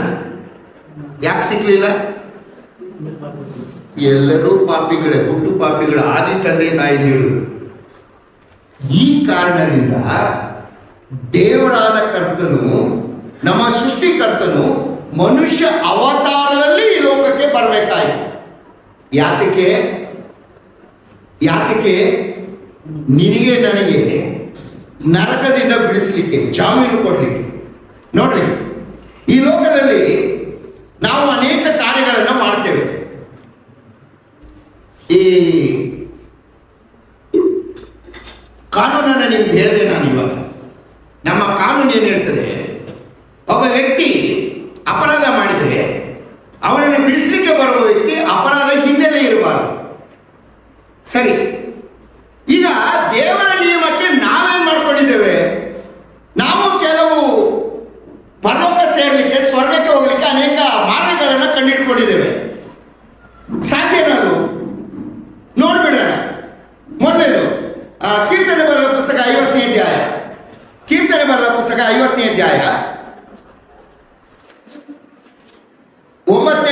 9 ಮತ್ತೆ 10ನೇ ವಚನ. ಆದರೂ ನಿಮ್ಮ ಮನೆಗಳಿಂದ ನನಗೆ ಹೋರಿ ಬೇಕಾಗಿಲ್ಲ, ಹಾ. ನಿಮ್ಮ ತೊಟ್ಟಿಗಳಿಂದ ಹೋತಬೇಕಿಲ್ಲ. ಹಾ. ಕಾಡಿನಲ್ಲಿರುವ ಸರ್ವ ಮೃಗಗಳು, ಗುಡ್ಡಗಳಲ್ಲಿರುವ ಸಾವಿರಾರು ಪಕ್ಷಿಗಳು ನನ್ನವೇ. ಹಾ. ಬೆಟ್ಟಗಳ ಪಕ್ಷಿಗಳನ್ನೆಲ್ಲ ಬಲ್ಲೆ, ಅಡವಿಯ ಜೀವ ಜಂತುಗಳೆಲ್ಲ ನನಗೆ ಗೊತ್ತುಂಟು. ಹಾ. ನನಗೆ ಹಸಿವೆ ಇದ್ದರೆ ನಿಮಗೆ ತಿಳಿಸುವುದಿಲ್ಲ, ಲೋಕವು ಅದರಲ್ಲಿರುವುದೆಲ್ಲವೂ ನನ್ನದಲ್ಲವೇ? ಹಾ. ನಾನು ಹೋರಿಗಳ ಮಾಂಸವನ್ನು ತಿನ್ನುವುದು, ಹೋತಗಳ ರಕ್ತವನ್ನು ಕುಡಿಯುವುದು ಉಂಟೆ? ಉಂಟೆ. ಏನ್ ಮಾಡ್ತಾರೆ ಕೆಲವರು? ಪಾಪದಿಂದ ಬಿಡುಗಡೆ ಮಾಡ್ಕೊಳ್ಳಕ್ಕೆ ಯಜ್ಞ ಮಾಡೋದು, ಪ್ರಾಣಿಗಳನ್ನ ಬಲಿ ಕೊಡೋದು ದೇವರಿಗೆ. ವಾಕ್ಯ ಏನ್ ಹೇಳ್ತದೆ? ಅಯ್ಯೋ ಸ್ವಾಮಿ, ಈ ಪ್ರಾಣಿಗಳನ್ನು ಸೃಷ್ಟಿ ಮಾಡಿದವನು ದೇವರು ನಾನೇ, ಅಡವಿಯಲ್ಲಿರೋ ಎಲ್ಲ ಪ್ರಾಣಿಗಳು ನಂದೇ. ಹಸಿವೆ ಇದ್ರೆ ನಿಮ್ಮ ಹತ್ರ ಕೇಳಿ ತಗೊಂಡು ತಿನ್ಬೇಕಾ ನಾನು? ಹೇಳಿ, ನಾನು ಮಾಂಸ ತಿನ್ನೋದು ರಕ್ತ ಕುಡಿಯೋದು ಉಂಟ? ಸೃಷ್ಟಿಕರ್ತನು ನಾನು.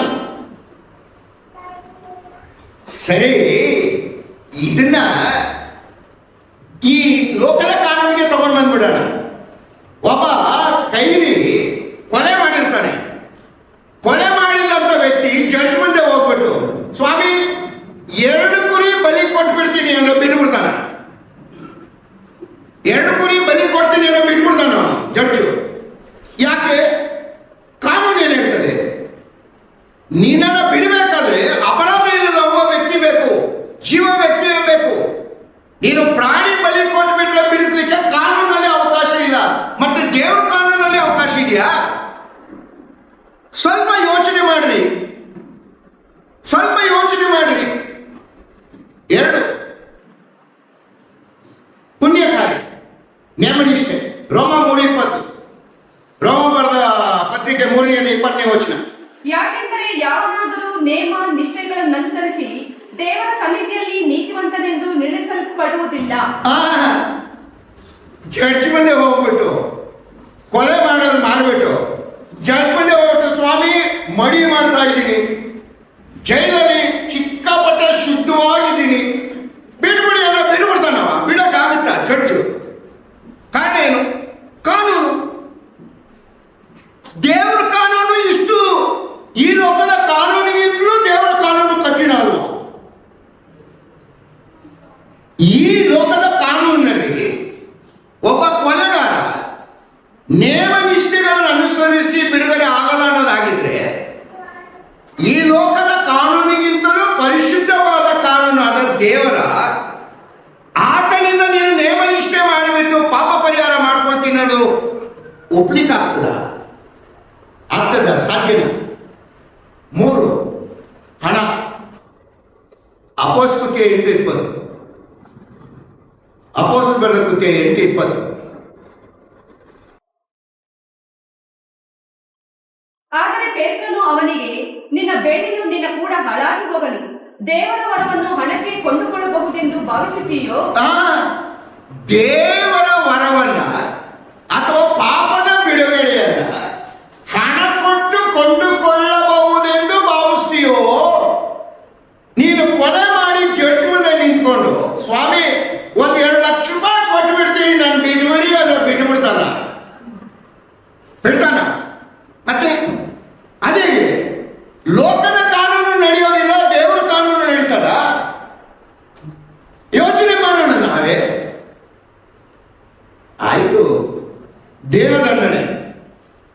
ಕೊಲೋಸ್ಯರಿಗೆ ಬರೆದ ಪತ್ರಿಕೆ 2ನೇ ಅಧ್ಯಾಯ 23ನೇ ವಚನ. ಕೊಲೋಸ್ಯ 2:23. ಅಂತ ಉಪದೇಶಗಳು ಸ್ವಕಲ್ಪಿತಾಚಾರವನ್ನು, ಅತಿ ವಿನಯವನ್ನು, ದೇಹ ದಂಡನೆಯನ್ನು ಬೋಧಿಸುತ್ತಾ ಹೆಸರಿಗೆ ಮಾತ್ರ ಜ್ಞಾನವೆನಿಸಿಕೊಳ್ಳುತ್ತವೆ ಅಲ್ಲದೆ ಶಾರೀರಿಕ ಇಚ್ಛೆಗಳನ್ನು ನಿಗ್ರಹಿಸುವುದರಲ್ಲಿ ಯಾವ ಪ್ರಯೋಜನಕ್ಕೂ ಬರುವುದಿಲ್ಲ. ಖಂಡಿತ ಇಲ್ಲ. ದೇವರು ಕೊಟ್ಟಿರೋದೇ ನೀ ಎಂಜಾಯ್ ಮಾಡು ಅಂತ. ಅದನ್ನು ಬಿಟ್ಟುಬಿಟ್ಟು ಉಪವಾಸ ಮಾಡ್ತೀನಿ, ದೇಹ ದಂಡಿಸ್ಕೋತೀನಿ. ನಾವು ನೋಡ್ತೇವೆ, ಒಂದು ಹಬ್ಬದಲ್ಲಿ ಜನರು ತಮ್ಮನ್ನ ಕತ್ತರಿಸಿಕೊಳ್ಳೋ ಮಟ್ಟಿಗೆ ಹೊಡ್ಕೊಳ್ತಾರೆ. ಅದರ ಹಿನ್ನೆಲೆ ಏನಂದ್ರೆ, ನಮ್ಮನ್ನು ನಾವು ನೋಯಿಸಿಕೊಳ್ಳುವಾಗ ದೇವರು ಮನಮರಗಿ ನಮ್ಮನ್ನ ಕ್ಷಮಿಸಿಬಿಡ್ತಾನೆ ಅಂತ ಸಾಧ್ಯವಾ? ಹೋಗ್ಲಿ, ನಮ್ಮ ಕಾನೂನಲ್ಲೇ ನೋಡ್ಬಿಡೋಣ. ಒಬ್ಬ ಕೊಲೆಗಾರ ಜಡ್ಜ್ ಮುಂದೆ ನಿಂತ್ಕೊಂಡು ತನ್ನನ್ನು ಚೆನ್ನಾಗಿ ಹೊಡ್ಕೊತಿದ್ದೀನಿ ನೋಡಿ ಸ್ವಾಮಿ, ಇದನ್ನು ನೋಡ್ಬಿಟ್ಟಾರು ಬಿಟ್ಬಿಡಿ, ಬಿಟ್ಬಿಡ್ತಾನ? ಅದೇಗೆ ದೇವರ ಕಾನೂನಲ್ಲಿ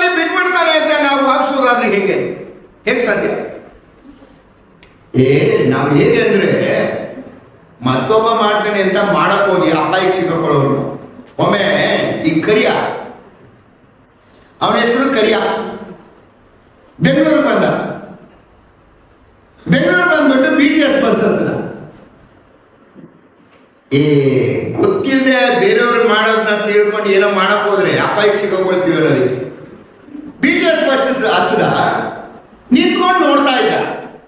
ಒಬ್ಬ ಲೇಡಿ ಹತ್ತಿದ್ರು, ಸುಜಾತ ಒಂದು ಟಿಕೆಟ್ ಕೊಡಿ ಎಂದು ಟಿಕೆಟ್ ಕೊಟ್ಟ ಕಂಡಕ್ಟರ್. ಈಗ ನೋಡ್ತಾ ಇದ್ದೆ ಇನ್ನೊಂದು ಲೇಡಿ ಹತ್ತಿದ್ರು, ಪರಿಮಳ ಒಂದು ಟಿಕೆಟ್ ಒಂದು ಕೊಟ್ಟ.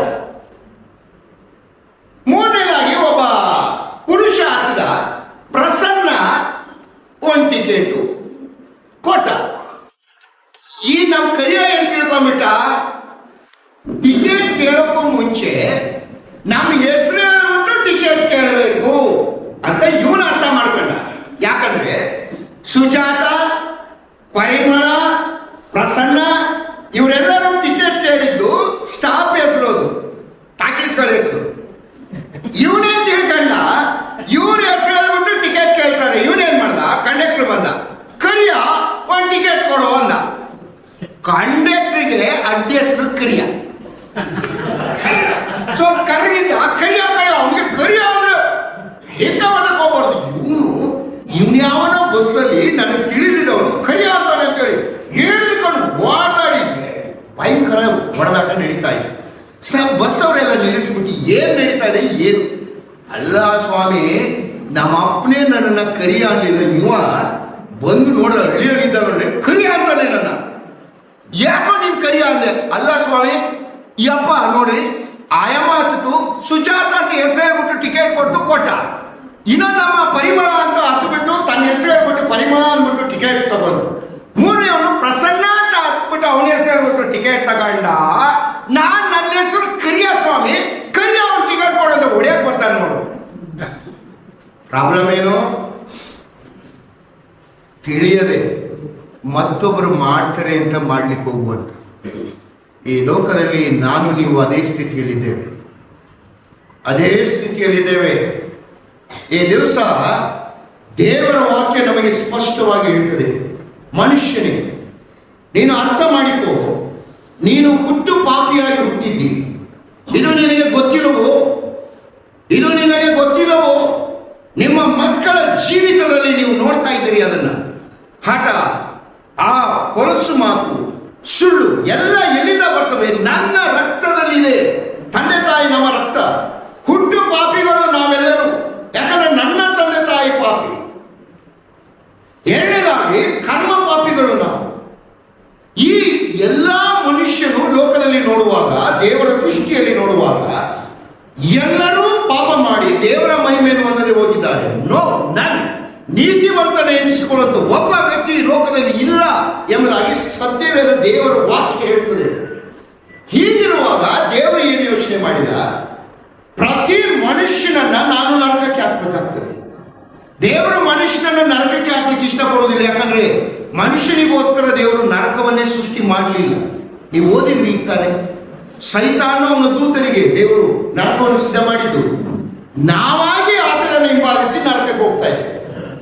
ಇದರಿಂದ ನಮಗೆ ಒಂದು ಮಾರ್ಗವನ್ನು ಸಿದ್ಧ ಮಾಡಲಿಕ್ಕೆ, ಯಾವ ರೀತಿಯಲ್ಲಿ ಲೋಕದ ಕಾನೂನು ಒಬ್ಬ ಕ್ರಿಮಿನಲ್ ಬಿಡಿಸಬೇಕಾದ್ರೆ ಕ್ರಿಮಿನಲ್ ಹಿನ್ನೆಲೆ ಇರುವಂತಹ ವ್ಯಕ್ತಿ, ಇಲ್ಲದೇ ಇರುವಂತಹ ವ್ಯಕ್ತಿ ಜಾಮೀನು ಕೊಡಬೇಕು, ಅದೇ ದೇವರ ನಿಯಮ ಕೂಡ. ಒಬ್ಬ ಪಾಪಿ ಮನುಷ್ಯನನ್ನ ರಕ್ಷಿಸಬೇಕಾದ್ರೆ ಪಾಪ ರಹಿತನಾದ ಒಬ್ಬ ವ್ಯಕ್ತಿ ಪ್ರಾಣ ಕೊಡಬೇಕು, ಶಿಕ್ಷೆಯನ್ನು ಅನುಭವಿಸಬೇಕು. ಮನುಷ್ಯನ ಶಿಕ್ಷೆಯನ್ನ ಮನುಷ್ಯನಲ್ಲಿ ಯಾರು ಇಲ್ಲದೆ ಇರೋದ್ರಿಂದ ನನ್ನ ನಿನ್ನನ್ನು ಸೃಷ್ಟಿ ಮಾಡಿದಂತ ದೇವರು ನನ್ನನ್ನ ನಿನ್ನನ್ನ ಈ ಲೋಕದಲ್ಲಿ ಪಾಲಿಸುವಂತ ಕರ್ತನು ಆತನೇ ಮನುಷ್ಯನಾಗಿ ಬರಬೇಕಾಯ್ತು. ಯಾಕೆ ಗೊತ್ತಾ? ನೀನು ನಾನು ಮಾಡಿದ ಪಾಪದ ಶಿಕ್ಷೆಯಿಂದ ತಾನು ಹೊಂದಿ ನನಗೆ ಬಿಡುಗಡೆಯನ್ನು ಕೊಡ್ಲಿಕ್ಕೋಸ್ಕರವಾಗಿ ಆತನು ಈ ಲೋಕಕ್ಕೆ ಬಂದನು. ಅದನ್ನೇ ಇಲ್ಲಿ ಓದ್ತಾ ಇದ್ದೀರಿ. ಲೂಕನ ಬರೆಸುವಾರ್ತೆ 2ನೇ ಅಧ್ಯಾಯ 10 ಮತ್ತು 11ನೇ ವಚನದಲ್ಲಿ ದೇವದೂತನು ಹೇಳಿದ ಮಾತದೆ, ಹೆದರಬೇಡಿರಿ, ಕೇಳಿರಿ, ಜನರಿಗೆಲ್ಲ ಮಹಾ ಸಂತೋಷವನ್ನು ಉಂಟು ಮಾಡುವ ಸಮಾಚಾರವನ್ನು ತಿಳಿಸುತ್ತೇನೆ. ಅದೇನೆಂದರೆ, ಇವತ್ತು ದಾವೀದ ಕರ್ತನಾಗಿರುವ ಕ್ರಿಸ್ತ. ಒಬ್ಬ ರಕ್ಷಕನು ನಿನಗೋಸ್ಕರ ಇದ್ದಾನೆ. ಏ ಮನುಷ್ಯನೇ, ಚಿಂತಿಸಬೇಡ. ಪಾಪದ ಭಾರ ಹೊತ್ತುಕೊಂಡಿರುವಂತಹ ಮನುಷ್ಯನೇ, ನನ್ನ ಬಳಿಗೆ ಬಾ ಎಂಬ ಕೂಗು ಇವತ್ತು ನಮ್ಮ ಮುಂದೆ ಇದೆ. ಒಂದು ವೇಳೆ ಮನುಷ್ಯನು ತನ್ನ ಪಾಪವನ್ನು ಕಳ್ಕೊಳ್ಳಿಕ್ಕೆ ಅವನು ಪಡುವ ಪ್ರಯಾಸ ನಾವು ಗಮನಿಸ್ತೇವೆ. ನಾನು ಅನೇಕ ಸಲ ಮುಖ್ಯಮಂತ್ರಿ ಜೊತೆಯಲ್ಲಿ ಇದ್ದಾಗ ಒಮ್ಮೆ ಒಂದು ದೇವಾಲಯಕ್ಕೆ ಹೋಗಿದ್ದೆ. ನಾನು ಅವರಿಗೆ ಪರ್ಸನಲ್ ಆಫೀಸರ್ ಆಗಿರುವಾಗ ಅವರು ನನ್ನನ್ನು ಕೂಡ ಯು ಕಮೆಂಟ್ಸಿ ಅಂತ ಹೇಳಿದ್ರು. ನಾನು ಹೋಗುವಾಗ ಹೆಚ್ಚು ಕಡಿಮೆ ಮಧ್ಯರಾತ್ರಿ 2 ಗಂಟೆ ರಾತ್ರಿ ಅದು. ಆ ರಾತ್ರಿಯಲ್ಲಿ ಜನರು ಅರೆ ಮೈಯಲ್ಲಿ, ಆ ಚಳಿಯಲ್ಲಿ, ಆ ಕೆಸರಿನಲ್ಲಿ ಉರುಳು ಸೇವೆ ಮಾಡ್ತಾರೆ. ಕಾರಣ ಏನಂದ್ರೆ ತಮ್ಮ ಪಾಪವನ್ನ ಕಳಕೊಳ್ಳಿಕ್ಕೆ ಮನುಷ್ಯನು ಪಡುವ ಪ್ರಯಾಸ, ಮನುಷ್ಯನು ಅದಕ್ಕೋಸ್ಕರವಾಗಿ ಪರಿತಪಿಸುವಂಥದ್ದು. ಆದರೆ ಈ ದಿವಸ ನಿನಗೊಂದು ಸುಲಭವಾದ ಮಾರ್ಗ, ಉಚಿತವಾದ ಮಾರ್ಗ. ಕಷ್ಟಪಡುವ ಮನುಷ್ಯನೇ, ಇದು ನಿನ್ನ ಪಾಪವನ್ನ ನಾನು ಹೊತ್ತು ತೀರಿಸಿದ್ದೇನೆ, ನಿನ್ನ ಶಿಕ್ಷೆಯನ್ನು ನಾನು ಹೊಂದಿದ್ದೇನೆ.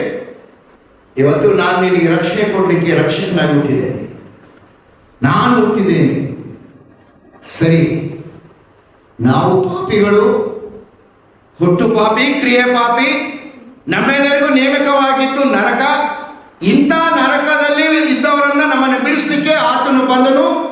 ನಮ್ಮ ಶಿಕ್ಷೆಯನ್ನ ಆತನು ಶಿಲುಬೆ ಮೇಲೆ ಮರಣವನ್ನು ಆತನು ಹೊಂದಬೇಕಾಯಿತು. ಯಾಕಂದ್ರೆ ನಾನು ನೀನು ಮಾಡಿದಂಥ ಪಾಪದ ಶಿಕ್ಷೆಯನ್ನು ಆತನು ಹೊಂದಬೇಕು. ಈ ದಿವಸ ಈ ಬಿಡುಗಡೆ, ರಕ್ಷಣೆಯನ್ನು ನೀನು ಹೊಂದಿಕೊಳ್ಳುವುದೇ ಸತ್ಯವೇದ ಸ್ಪಷ್ಟವಾಗಿ ಹೇಳ್ತದೆ. ರೋಮಾಪುರದವರಿಗೆ ಬರೆದ ಪತ್ರಿಕೆ 10ನೇ ಅಧ್ಯಾಯ 9ನೇ ವಚನ ಏನ್ ಹೇಳ್ತದೆ ಓದ್ರಿ. ಏನು ಮಾಡ್ಬೇಕು ನಾವು?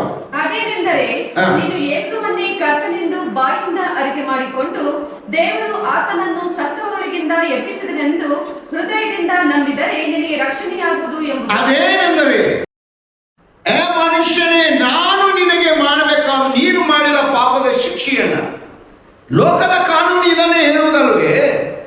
ಪಾಪ ಅಪರಾಧಿಯನ್ನ ಬಿಡಿಸಬೇಕಾದ್ರೆ ನಿರಪರಾಧಿ ಬೇಕು ಜಾಮೀನು ಕೊಡಲಿಕ್ಕೆ. ದೇವರ ನಿಯಮವು ಇದಕ್ಕಿಂತ ಹೊಸದೇನಲ್ಲ. ದೇವರ ನಿಯಮವು ಅಷ್ಟೇ. ಪ್ರತಿ ಮನುಷ್ಯನು ಹುಟ್ಟು ಪಾಪಿ, ಕ್ರಿಯಾ ಪಾಪಿಯನ್ನು ಬಿಡಿಸಬೇಕಾದ್ರೆ ಪಾಪ ರಹಿತ ಮನುಷ್ಯನು ಶಿಕ್ಷೆಯನ್ನು ಹೊಂದಬೇಕು. ಪಾಪ ರಹಿತನು ಮನುಷ್ಯನಲ್ಲಿ ಇಲ್ಲೇ ಇರೋದ್ರಿಂದ ತಾನೇ ಮನುಷ್ಯನಾಗಿ ಬಂದು ಆ ಶಿಕ್ಷೆಯನ್ನ ನನ್ನ ಕರ್ತನಾದ ಯೇಸು ಸ್ವಾಮಿ ಶಿಲುಬೆ ಮೇಲೆ ಆತನು ಹೊಂದಿದ. ಅದಕ್ಕೆ ಇಲ್ಲಿ ವಾಕ್ಯದಲ್ಲಿ ಇರುವುದು ರಕ್ಷಕನಾಗಿ ಬಂದಿಲ್ಲ. ಮರಣ ಹೊಂದಲಿಕ್ಕೆ, ನನ್ನ ನಿನಗೆ ಜಾಮೀನು ಕೊಡಲಿಕ್ಕೆ ಆತನು ಬಂದನು. ಆತನು ಆ ಮರಣವನ್ನು ಹೊಂದಿ ಜೀವಿತನಾಗಿದ್ದು ಹೋಗಿದ್ದಾನೆ. ಇವತ್ತು ನಾನು ನೀನು ಮಾಡಬೇಕಾದದ್ದು ಈ ಬಿಡುಗಡೆಯನ್ನ ಹೊಂದಬೇಕಾದ್ರೆ, ಇಲ್ಲವೇ ನಿತ್ಯ ಜೀವನ ಹೊಂದಬೇಕಾದ್ರೆ, ಇಲ್ಲವೇ ಸ್ವರ್ಗವನ್ನ ನೀನು ಪಡಿಬೇಕಾದ್ರೆ, ಯಾಕಂದ್ರೆ ನಾವೆಲ್ಲರೂ ಪಾಪಿಗಳೇ. ಅದರಲ್ಲಿ ಪಾಪ ಇಲ್ಲ ಅಂತಂದ್ರೆ ನಿನ್ನಷ್ಟು ಮೋಸಗಾರ ದೊಡ್ಡ ಪಾಪಿ ಇನ್ಯಾರು ಇಲ್ಲ. ಇದು ನನ್ನ ಮಾತಾಡ ಸತ್ಯವೇದ ಹೇಳ್ತದೆ. ಓದ್ಬಿಟ್ರೆ ಆ ವಚನವನ್ನ 1 Yohana 1:8 ಸತ್ಯವೇದ ಏನ್ ಹೇಳ್ತದೆ? 1 Yohana 1:8 ಓದ್ರಿ. ನಮ್ಮಲ್ಲಿ ಪಾಪವಿಲ್ಲವೆಂದು ನಾವು ಹೇಳಿದರೆ ನಮ್ಮನ್ನು ನಾವೇ ಮೋಸಪಡಿಸಿಕೊಳ್ಳುತ್ತೇವೆ ಮತ್ತು ಸತ್ಯವೆಂಬುದು ನಮ್ಮಲ್ಲಿಲ್ಲ. ಖಂಡಿತವಾಗಿಲ್ಲ. ನೀನಷ್ಟು ದೊಡ್ಡ ದ್ರೋಹಿ ಇನ್ನೊಬ್ಬನಿಲ್ಲ. ಪಾಪ ಇಲ್ಲ ಅಂದ್ರೆ ನಾವೆಲ್ಲರಿಗೂ ಮನದಟ್ಟಿದೆ, ಗೊತ್ತಿದೆ. ಅದರಿಂದ ಈಗ ಆ ಶಿಕ್ಷೆಯನ್ನು ನನ್ನ ಕರ್ತನು ಹೊಂದಿದ್ದಾನೆ. ನೀನು ನಾನು ಮಾಡಬೇಕಾಗಿರೋದೇ ಅದೇನೆಂದರೆ, ನೀನು ಯೇಸುವನ್ನೇ ಕರ್ತನೆಂದು, ಸ್ವಾಮಿ ನೀನು ದೇವರು ನಾನು ಒಪ್ಕೊಳ್ತೇನೆ, ನಾನು ಪಾಪಿ ಗೊತ್ತಿದೆ ನನಗೆ, ಅಷ್ಟು ಮಾತ್ರ ನೀನು ಸತ್ತು ನನಗೋಸ್ಕರವಾಗಿ ಎದ್ದಿದ್ದಿ ಎಂಬುದನ್ನು ನೀನು ನಂಬುವಾಗ ನಿಮಗೆ ರಕ್ಷಣೆಯಾಗುವುದು, ನಿಮ್ಮ ಪಾಪಗಳ ಪರಿಹಾರವಾಗುವುದು. ಯಾಕೆ ಈ ಕ್ರಿಸ್ಮಸ್ ಸಂತೋಷ? ಒಂದು ವೇಳೆ ಕೇಕ್ ತಿನ್ಬೋದು, ಬಿರಿಯಾನಿ ತಿನ್ಬೋದು. ತಿಂದ ಮೇಲೆ ಸಾಯಂಕಾಲ ಆಗುವಾಗ ನಮ್ಮ ಮುಖಗಳು ನೋಡಿ ನೀರು ಹಚ್ಚಿದ್ದು ಕೋಳಿ ಮರಿಗಳಾಗಿರ್ತೀವಿ. ಸಾಯಂಕಾಲ ಏನಾದರೂ ನಮ್ಮ ಮನೆಯಲ್ಲಿ ಸಂಜೆ ಏನಾದ್ರು ಬಿರಿಯಾನಿ ಕೊಡ್ಲಿಕ್ಕೆ ಬಂದ್ರೆ, ಮಧ್ಯಾಹ್ನ ತಿಂದಿದ್ದೀನಿ ರಸಂ ಸಾಂಬಾರ್ ಅನ್ನ ಏನಾದ್ರು ಕೊಡೋದು ಎಲ್ಲ. ಎಲ್ಲಿವರೆಗೆ ನಿನ್ನ ಸಂತೋಷ? ಈ ಕ್ರಿಸ್ಮಸ್ ಸಂತೋಷ, ಲೋಕರೀತಿಯ ಸಂತೋಷ ಕೆಲವು ಗಂಟೆಗಳಿಗೆ. ಆದ್ರೆ ನಿನ್ನ ಈ ಕ್ರಿಸ್ಮಸ್ ನಿತ್ಯ ಕಾಲದ ಕ್ರಿಸ್ಮಸ್ ಆಗ್ಬೇಕು. ಇವತ್ತು ಹುಟ್ಟಿದಂತ ಕೃಷ್ಣನು ನಿನ್ನ ಹೃದಯದಲ್ಲಿ ಹುಟ್ಟುಬಿಟ್ರೆ, ಲೋಕದಲ್ಲಿದ್ರು ಸರಿ, ಲೋಕವನ್ನು ಬಿಟ್ಟರು ಸರಿ, ದೇವರ ಮಗನಾಗಿ ಮಗಳಾಗಿ ದೇವರ ರಾಜ್ಯದಲ್ಲಿ ಇದು ನಿನ್ನ ಕ್ರಿಸ್ಮಸ್, ಇದು ನಿನ್ನ ಶಾಶ್ವತವಾದ ಕ್ರಿಸ್ಮಸ್. ಯಾಕೆ ಯೋಚನೆ ಮಾಡಬಾರ್ದು ನೀನು? ಇವತ್ತು ನಮಗೆ ಆ ಸಂತೋಷವದೇ. ಆ ಸಂತೋಷ ಏನು ಗೊತ್ತೇ? ನಾವು ಲೋಕದಲ್ಲಿ ಇದ್ರೂ ಸರಿ, ಲೋಕವನ್ನು ಬಿಟ್ಟರು ಸರಿ, ನಾನು ದೇವರ ಮಗನಾಗಿದ್ದೇನೆ. ಖಂಡಿತವಾಗಿಯೂ ನನ್ನ ಕರ್ತನು ನನ್ನ ಪಾಪದ ಶಿಕ್ಷೆಯನ್ನೆಲ್ಲ ಆತನು ಹೊತ್ತಿದ್ದಾನೆ. ನಾನು ಅದನ್ನು ಒಪ್ಕೊಂಡಿದ್ದೇನೆ. ನೀನು ಒಪ್ಕೊಳ್ಬೇಕಷ್ಟೆ. ಬೇಡವಾ ನಿನಗೆ? ಬೇಡವಾ? ನಿನ್ನ ಶಿಕ್ಷೆನೆಲ್ಲ ನಾನು ತಗೊಂಡಿದ್ದೇನೆ, ನೀನು ಒಪ್ಕೋ ಅಷ್ಟೇ. ಇಷ್ಟನ್ನು ನೀನು ಮಾಡ್ಲಿಕ್ಕಾಗದೆ ಹೋದ್ರೆ ಎಲ್ಲಿಗೆ ಹೋಗ್ತಿ ಮಗನೇ? ಎಲ್ಲಿಗೆ ಹೋಗ್ತಿ ಮಗಳೇ? ಇಲ್ಲಿರ್ಲಿಕ್ಕೆ ಬಯಸ್ತಿ. ದೇವರು ಯಾರನ್ನು ಒತ್ತಾಯ ಮಾಡುವುದಿಲ್ಲ. ದೇವರು ನಮ್ಮ ಮುಂದೆ ಇಟ್ಟಿದ್ದಾನೆ. ರಕ್ಷಣೆಯ ಆ ಆಶೀರ್ವಾದವನ್ನು ನಮ್ಮ ಮುಂದೆ ಇಟ್ಟಿದ್ದಾನೆ. ತೀರ್ಮಾನ ಮಾಡುವುದು ನಿಮ್ಮ ಇಷ್ಟ. ಯಾರು ಇವತ್ತು ಯೇಸು ಸ್ವಾಮಿಯನ್ನ ಕುಳಿತಲ್ಲಿ, ಸ್ವಾಮಿ ಇದು ನನ್ನ ನಿಜವಾದ ಕ್ರಿಸ್ಮಸ್ ಆಗ್ಬೇಕು ಇವತ್ತು. ನನ್ನ ಪಾಪ, ನಾನು ಪಾಪಿ ಒಪ್ಕೊಳ್ತೇನೆ. ನನ್ನ ಪಾಪಕ್ಕೋಸ್ಕರವಾಗಿ ನೀನೊಬ್ಬನೇ ಮನುಷ್ಯನಾಗಿ ಒಂದು ಪರಿಶುದ್ಧನಾಗಿ ಜೀವಿಸಿ ಪರಿಶುದ್ಧನಾದ ಪ್ರಾಣವನ್ನು ಕೊಟ್ಟು ಜೀವಿತನಾಗಿ ಆದಂತ ದೇವರು ನೀನೊಬ್ಬನೇ ನಾನು ನಂಬ್ತೇನೆ ಎಂಬ ಈ ಅರಿಕೆ ನೀನು ಮಾಡುವುದಾಗಿದೆ. ದೇವರು ನಿನ್ನನ್ನು ಏನಂತ ಸ್ವೀಕರಿಸ್ತಾನೆ? ನೀವು ದೇವರ ವಾಕ್ಯದಲ್ಲಿ ಒಂದು ಮಾತಿದೆ, ಹೋದ್ರಿ ಯೋಹಾನ್ ಬರೆಸುವಂತೆ 1:12 ವಚನ.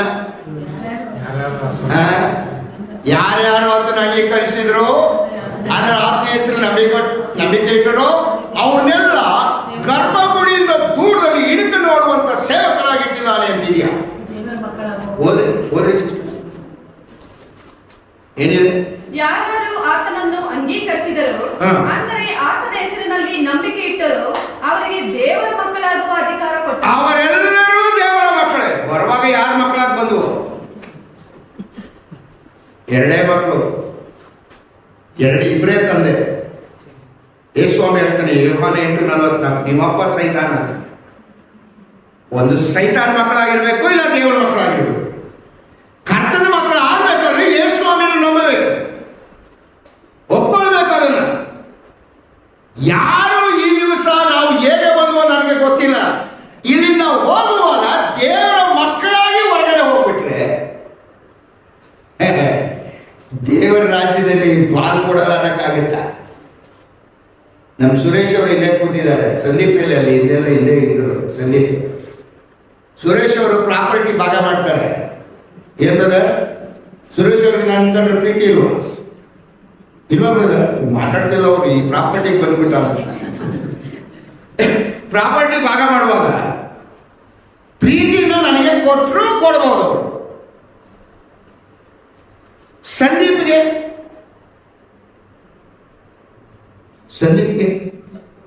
ಕೊಡಲೇಬೇಕು. ಸಂದೀಪ್ ಕೊಡಲೇ ಹೋದ್ರೆ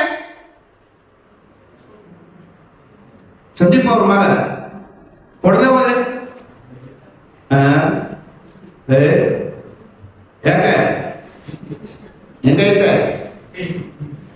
ಮಗನಲ್ವಾ ನೀನು? ನನಗೆ ಕೊಡದೆ ಹೋದ್ರೆ ಹಕ್ಕಿಲ್ಲ, ನನ್ನ ಮಗನಲ್ಲ. ಈ ದಿವಸ ಇಲ್ಲಿ ಬರುವಾಗ ನೀವು ಯಾರ ಮಕ್ಕಳಾಗಿ ಬಂದ್ರು ನನಗೆ ಗೊತ್ತಿಲ್ಲ. ಹೋಗುವಾಗ ಯೇಸುಸ್ವಾಮಿಯನ್ನು ನೀವು ಹೌದು ನಾನು ಪಾಪಿ, ನೀವು ರಕ್ಷಕ ಒಪ್ಕೊಳ್ತೇನೆ ಅಂತ ನೀವು ಒಪ್ಪಿಕೊಳ್ಳೋದಾಗಿದ್ರೆ ದೇವರ ಮಗಳು ಮಗನಾಗಿ ಇಲ್ಲಿಂದ ಹೊರಗಡೆ ಹೋಗ್ತೀರಿ. ದೇವರ ಮಗನು ನೀವು ಆಗ್ಬಿಟ್ರೆ ಪರಲೋಕದಲ್ಲಿ ದೇವರ ರಾಜ್ಯದಲ್ಲಿ ನಿನಗೆ ಪಾಲಿಲ್ಲ ಅನ್ನಕ್ಕಾಗುತ್ತಾ? ಯಾಕೆ? ನಾನು ನಿನ್ನ ನಂಬಿಲ್ವಾ? ನಿನ್ನ ಮಕ್ಕಳಲ್ವ ನಾವು? ಕೊಡು. ಅದನ್ನೇ ವಾಕ್ಯ ಹೇಳ್ತೇನೆ. ದೇವರ ಮಕ್ಕಳ ಅಧಿಕಾರ ನಾನು ಕೊಡ್ತೇನೆ. ಇದು ನಮ್ಮ ಕ್ರಿಸ್ಮಸ್. ಯಾವಾಗ ಮಾಡ್ತೀರಿ ಯೋಚನೆ? ತೀರ್ಮಾನ ಯಾವಾಗ ಮಾಡ್ತೀವಿ? ಒಬ್ಬ ಯವನಸ್ಥ ಗುರುಗಳ ಹತ್ರ ಬಂದಂತೆ. ಗುರುಗಳ ಹತ್ರ ಬಂದು ಒಂದು ಪ್ರಶ್ನೆ ಕೇಳಿದಂತೆ, ಸ್ವಾಮಿ ಸ್ವರ್ಗಕ್ಕೆ ಹೋಗಕ್ಕೆ ಯಾವಾಗ ಸಿದ್ಧನಾಗಬೇಕು? ಗುರುಗಳು ಹೇಳಿದ್ರು, ಹೋಗಪ್ಪ ಸಾಯಕ್ಕೆ ಒಂದು ದಿವಸ ಮುಂಚೆ ಸಿದ್ಧನಾಗು. ಇವನಿಗಿನ್ನೂ ಮದುವೆ ಆಗಿರಲಿಲ್ಲ. ಒಳ್ಳೆ ಗುರು, ಮದುವೆಗೆ ಇದುವೆಲ್ಲ ಹಾಕೊಂಡು ಮನೆಯಿಂದ ಕಟ್ಕೊಂಡು ಬರೋಣ ಆಮೇಲೆ ಅಂತ ಹೋದ. ಮನೆಗೆ ಹೋಗಿ ಯೋಚನೆ ಮಾಡಲ್ಲ. ಈ ಗುರು ಸಾಯಕ್ಕೆ ಒಂದು ದಿವಸ ಮುಂಚೆ ಸಿದ್ಧರಾಗುವುದಲ್ಲ, ಸಾಯೋದೇ ಗೊತ್ತಿಲ್ವಲ್ಲ ಯಾವತ್ತು ಅಂತ ವಾಪಸ್ ಬಂದ. ಏ ಗುರು ಏನಂದೆ ಅಂದ. ನಾನೇನು ಸಾಯದ ಒಂದು ದಿವಸ ಮುಂಚೆ ಸಿದ್ಧನಾಗುವಂದಿಲ್ಲ ನೀನು. ಸಾಯದ ಗೊತ್ತಿಲ್ಲ, ಆ ಮಗು ನೀನು ಬರ್ತೀಯ ಅಂತ ಗೊತ್ತಿತ್ತು ನನಗೆ. ಸಾಯೋದು ನಿನಗೆ ಗೊತ್ತಿಲ್ಲ, ನೀನು ಈಗಲೇ ಸಿದ್ಧನಾಗು. ಈಗ ನೆಕ್ಸ್ಟ್ ಮೂಮೆಂಟ್ ಯಾರಿಗೆ ಗೊತ್ತಿಲ್ಲ. ನೀವು ನಂಬಲ್ಲ, ನನ್ನ ಕಚೇರಿಯಲ್ಲಿ ನನ್ನ ಕೈ ಕೆಳಗೆ 250 ಜನ ಕೆಲಸ ಮಾಡ್ತಾ ಇದ್ರು. ನನ್ನ ಸೆಕ್ಷನ್ ಅಲ್ಲಿ ಒಬ್ಬ ನನ್ನ ಎದುರಿಗೆ ಕೂತ್ಕೊಳ್ತಾ ಇದ್ದ. ಅವನ ಹೆಸರು ಹೇಳೋದಿಲ್ಲ ಪಾಪ. ಅವನು ಏನ್ ಮಾಡ್ದ, ಒಂದು ದಿವಸ ಮಧ್ಯಾಹ್ನ 1:30 ಸಮಯದಲ್ಲಿ, ಸಾರ್ ನಿಮ್ಮ ಮೊಬೈಲ್ ನಂಬರ್ ಕೊಡಿ ಅಂದ್ರೆ. ಯಾಕೆ ಏನಕ್ಕೋ ಒಂದು, ಸಾರ್ ನಾಳೆ ರಜೆ ಇದೆ, ಆಫೀಸ್ ಬಗ್ಗೆ ನಿಮ್ಮ ಹತ್ರ ಮಾತಾಡ್ಬೇಕಾದ್ರೆ ನಂಬರ್ ಬೇಕು ಅಂತ ಬರ್ಕೊಂಡ.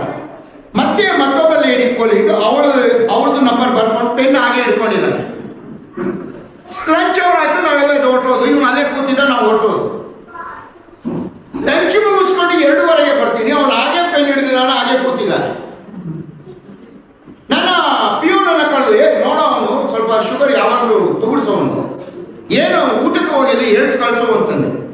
ಏಳಿಸ್ಲಿಕ್ಕೆ ಹೋದಾಗ ಹಾಗೆ ಬಿದ್ದ. ನಮಗೆ ಗಾಬರಿ ಆಯಿತು. ನಾವು ಕಾರಲ್ಲಿ ಅವನನ್ನು ಹಾಕೊಂಡು ಆಫೀಸ್ ಕಾರಲ್ಲಿ ನರ್ಸಿಂಗ್ ಹೋಗಿ ತಗೊಂಡು, ಜೈನ್ ಹಾಸ್ಪಿಟಲ್ ಇದೆ ಪಕ್ಕದಲ್ಲಿ, ಕರ್ಕೊಂಡು ಹೋದ್ರು. ತಗೊಂಡು ಹೋಗುವಾಗ ಡಾಕ್ಟ್ರು ನೋಡಿ, ಸಾರ್ ಈತನು ಸತ್ತು 3/4 ಗಂಟೆ ಆಗೋಗಿದೆ. ನನ್ನ ನಂಬರ್ ಬರ್ಕೊಂಡಲ್ಲ, ನನ್ನ ಕೊಲಿಗರು.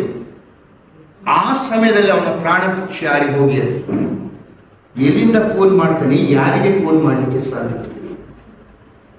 ನಿನ್ನ ಜೀವಿತ ಎಲ್ಲಿ, ಯಾವಾಗ, ಹೇಗೆ ಅಂತ್ಯ ಕಾಣ್ತದೆ ಗೊತ್ತಿಲ್ಲದೆ ಇರೋದ್ರಿಂದ, ಪ್ರಿಯ ದೇವಜನರೇ, ಪ್ರಿಯ ಜನರೇ, ಈ ಎಲ್ಲಿವರೆಗೂ ನಿನಗೆ ಜೀವ ಇದೆ ಅಲ್ಲಿವರೆಗೂ ಆಸ್ಪದವಿದೆ. 2 ಮಾರ್ಗಗಳು ನಿನ್ನ ಮುಂದೆ ಇಟ್ಟಿದ್ದಾರೆ. ದಯಮಾಡಿ ಒಂದು ವಚನ ಹೋದ್ರೆ ನನ್ನ ಮಾತು ನಿಲ್ಲಿಸ್ತೇನೆ. ಧರ್ಮೋಪದೇಶಕಾಂಡ 30:19 ವಚನ. ಧರ್ಮೋಪದೇಶಕಾಂಡ 30:19 ವಚನ. ನಾನು ಜೀವ ಮರಣಗಳನ್ನು, ಆಶೀರ್ವಾದ ಶಾಪಗಳನ್ನು ಈಗ ನಿಮ್ಮ ಮುಂದೆ ಇಟ್ಟಿದ್ದೇನೆ. ಇದಕ್ಕೆ ಭೂಮ್ಯಾಕಾಶಗಳು ಸಾಕ್ಷಿಗಳಾಗಿರಲಿ. ನಿಮ್ಮ ಮುಂದೆ ಆಪ್ಷನ್ ಇಟ್ಟಿದ್ದಾನೆ ದೇವರು. ದೇವರು ಮನುಷ್ಯನು ನನ್ನನ್ನೇ ಹಿಂಬಾಲಿಸಬೇಕು ಅಂತ ಒತ್ತಡ ಮಾಡಬಹುದಾಗಿತ್ತಲ್ಲ, ಇಲ್ಲ. ದೇವರು 2 ನಿನ್ನ ಮುಂದೆ ಇಟ್ಟಿದ್ದಾನೆ. ನೋಡು ಮಗನೇ, ಇದು ಮರಣ, ಇದು ಜೀವ, ಇದು ಸೈತಾನ, ಇದು ನಾನು, ಇದು ಪಾಪ, ಇದು ನೀತಿ. ಯಾವುದು ಬೇಕು ನಿನ್ಗೆ ಆರಿಸಿಕೋ ಎಂಬ ಮಾರ್ಗವನ್ನು ನಿನ್ನ ಮುಂದೆ ಇಟ್ಟಿದ್ದಾನೆ. ಆರಿಸಿಕೊಳ್ಳುವುದು ನಿನ್ನ ಜವಾಬ್ದಾರಿ. ಯಾರ ಒತ್ತಡವೂ ಇಲ್ಲ, ದೇವರೇ ಒತ್ತಡ ಮಾಡಿಲ್ಲ, ನಿಮ್ಮ ಮುಂದೆ ಇಟ್ಟಿದ್ದಾನೆ. ಯಾವುದು ಬೇಕು ನಿಮಗೆ? ಈ ಸಮಯದಲ್ಲಿ ಈ ಕ್ರಿಸ್ಮಸ್ 2023ನೇ ಕ್ರಿಸ್ಮಸ್ ನಮ್ಮ ಶಾಶ್ವತವಾದ ಕ್ರಿಸ್ಮಸ್ ಆಗ್ಬೇಕಾ? ಆ ರಕ್ಷಕನಾಗಿ ಹುಟ್ಟಿದಂಥ ಕ್ರಿಸ್ತನನ್ನು ನಿಮಗೆ ನಾವು ಕೊಡ್ತಾ ಇದ್ದೇವೆ. ಎಷ್ಟು ಜನ ಸ್ವೀಕರಿಸ್ತೀರಿ? ಯಾರ್ಯಾರು ಆತನನ್ನ, ಹೌದು ಸ್ವಾಮಿ ನಾನು ಪಾಪಿ, ನೀವು ನನಗೆ ರಕ್ಷಣೆ ಕೊಟ್ಟು ನನಗೋಸ್ಕರ ಪ್ರಾಣ ಕೊಟ್ಟಿದ್ದೀನಿ, ನನ್ನ ಪಾಪದ ಶಿಕ್ಷೆ ನೀನು ಹೊಂದಿದ್ದಿ, ಒಪ್ಪಿಕೊಳ್ತೇನೆ. ಯಾರು ಒಪ್ಕೊಳ್ತಾರೋ ಅವರಿಗೆ ತನ್ನ ಮಕ್ಕಳಾಗುವ, ದೇವರ ಮಕ್ಕಳಾಗುವ ಅಧಿಕಾರ ಕೊಟ್ಟು ತನ್ನ ರಾಜ್ಯದಲ್ಲಿ ಶಾಶ್ವತ ಸೇರಿಸಿಕೊಳ್ತೇನೆ ಅಂತ ಕರ್ತನೆ ಹೇಳ್ತಾನೆ. ತೀರ್ಮಾನ ಯಾವಾಗ ಮಾಡ್ತೀರಿ ಅದು ನೀವು. ಮುಂದಿನ ಸಮಯ ನಮ್ಗೆ ಗೊತ್ತಿರಲಿಲ್ಲ. ಆ ತೀರ್ಮಾನ ನೀವು ಮಾಡಲಿಕ್ಕೆ ಆಗುವಂತೆ ದೇವರು ನಿಮ್ಮನ್ನ ಆಶೀರ್ವದಿಸಲಿ. ಈ ಕ್ರಿಸ್ಮಸ್ ಸಂತೋಷ, ಶಾಶ್ವತವಾದ ಸಂತೋಷ. ಒಂದು ಸಲ ನಾವು ಶಾಶ್ವತವಾಗಿ ಸ್ವರ್ಗದಲ್ಲಿ ಜೀವಿಸ್ಲಿಕ್ಕೆ ಹೋಗುವವರು ಅಂತ ನಿಮಗೆ ಧೈರ್ಯ ಬಂದ್ಬಿಟ್ರೆ, ಈ ಲೋಕದಲ್ಲಿ ಇದ್ರೂ ದೇವರ ಮಕ್ಕಳೇ, ಲೋಕ ಬಿಟ್ರೆ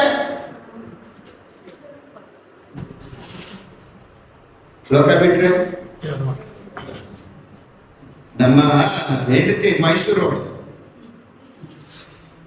ಅವಳಿಗೆಲ್ಲಾರು ಹೋಗು ಅಂತ ಹೇಳಿದ್ರೆ 2 hours ಬೇಕು ಸಿದ್ಧ ಆಗಲಿಕ್ಕೆ. ಮೈಸೂರು ಹೋಗೋಣ ಅಂತ ಹೇಳಿದ್ರೆ 5 ನಿಮಿಷದಲ್ಲಿ ನಾನು ಸಿದ್ಧ ಆಗ ಮುಂಚೆ ಬಂದ್ರಿ. ಯಾಕೆ? ಅಪ್ಪನ ಮನೆ. ಇವತ್ತು ನೀವು ಪರಲೋಕದ ಆ ಕರ್ತನ ನಿಮ್ಮ ಅಪ್ಪ ಮಾಡ್ಕೊಂಡ್ಬಿಟ್ರೆ, ಅದನ್ನ ಹೇಳಿದಾರಲ್ವಾ, ನಿನ್ನ ಮಕ್ಕಳಾಗಿ ಸ್ವೀಕರಿಸ್ತೀನಿ ಅಂತ. ಆತನು ನಮ್ಮಪ್ಪ ಆಗ್ಬಿಟ್ರೆ ಈ ಲೋಕದಲ್ಲಿ ಇದ್ರೂ ದೂರದಲ್ಲಿ ಇರ್ತೀವಿ, ಈ ಲೋಕ ಬಿಟ್ರೆ ಇನ್ನೂ ಒಳ್ಳೆ ಆತನ ಹತ್ರನೇ ಇರ್ತೀವಿ. ಈ ಧೈರ್ಯ, ಈ ಅಧಿಕಾರವನ್ನ ಇವತ್ತು ನಿಮಗೆ ಕೊಡ್ಲಿಕ್ಕೆ ನಾವು ಬಯಸ್ತೀವಿ. ಯಾರಿಗೆ ಮಾತ್ರ ಯಾರು ಒಪ್ಪಿಕೊಂಡ್ರು ಅವರಿಗೆ ನೀವು ಒಪ್ಪಿಕೊಳ್ಳಿಕ್ಕೆ ಆಗುವಂತೆ ದೇವರು ತಾನೆ ನಿಮ್ಮೆಲ್ಲರನ್ನ ಆಶ್ರಯಿಸಲಿ. ಕರ್ತನ ಸ್ತೋತ್ರವಾಗಿ ಆಮೆನ್.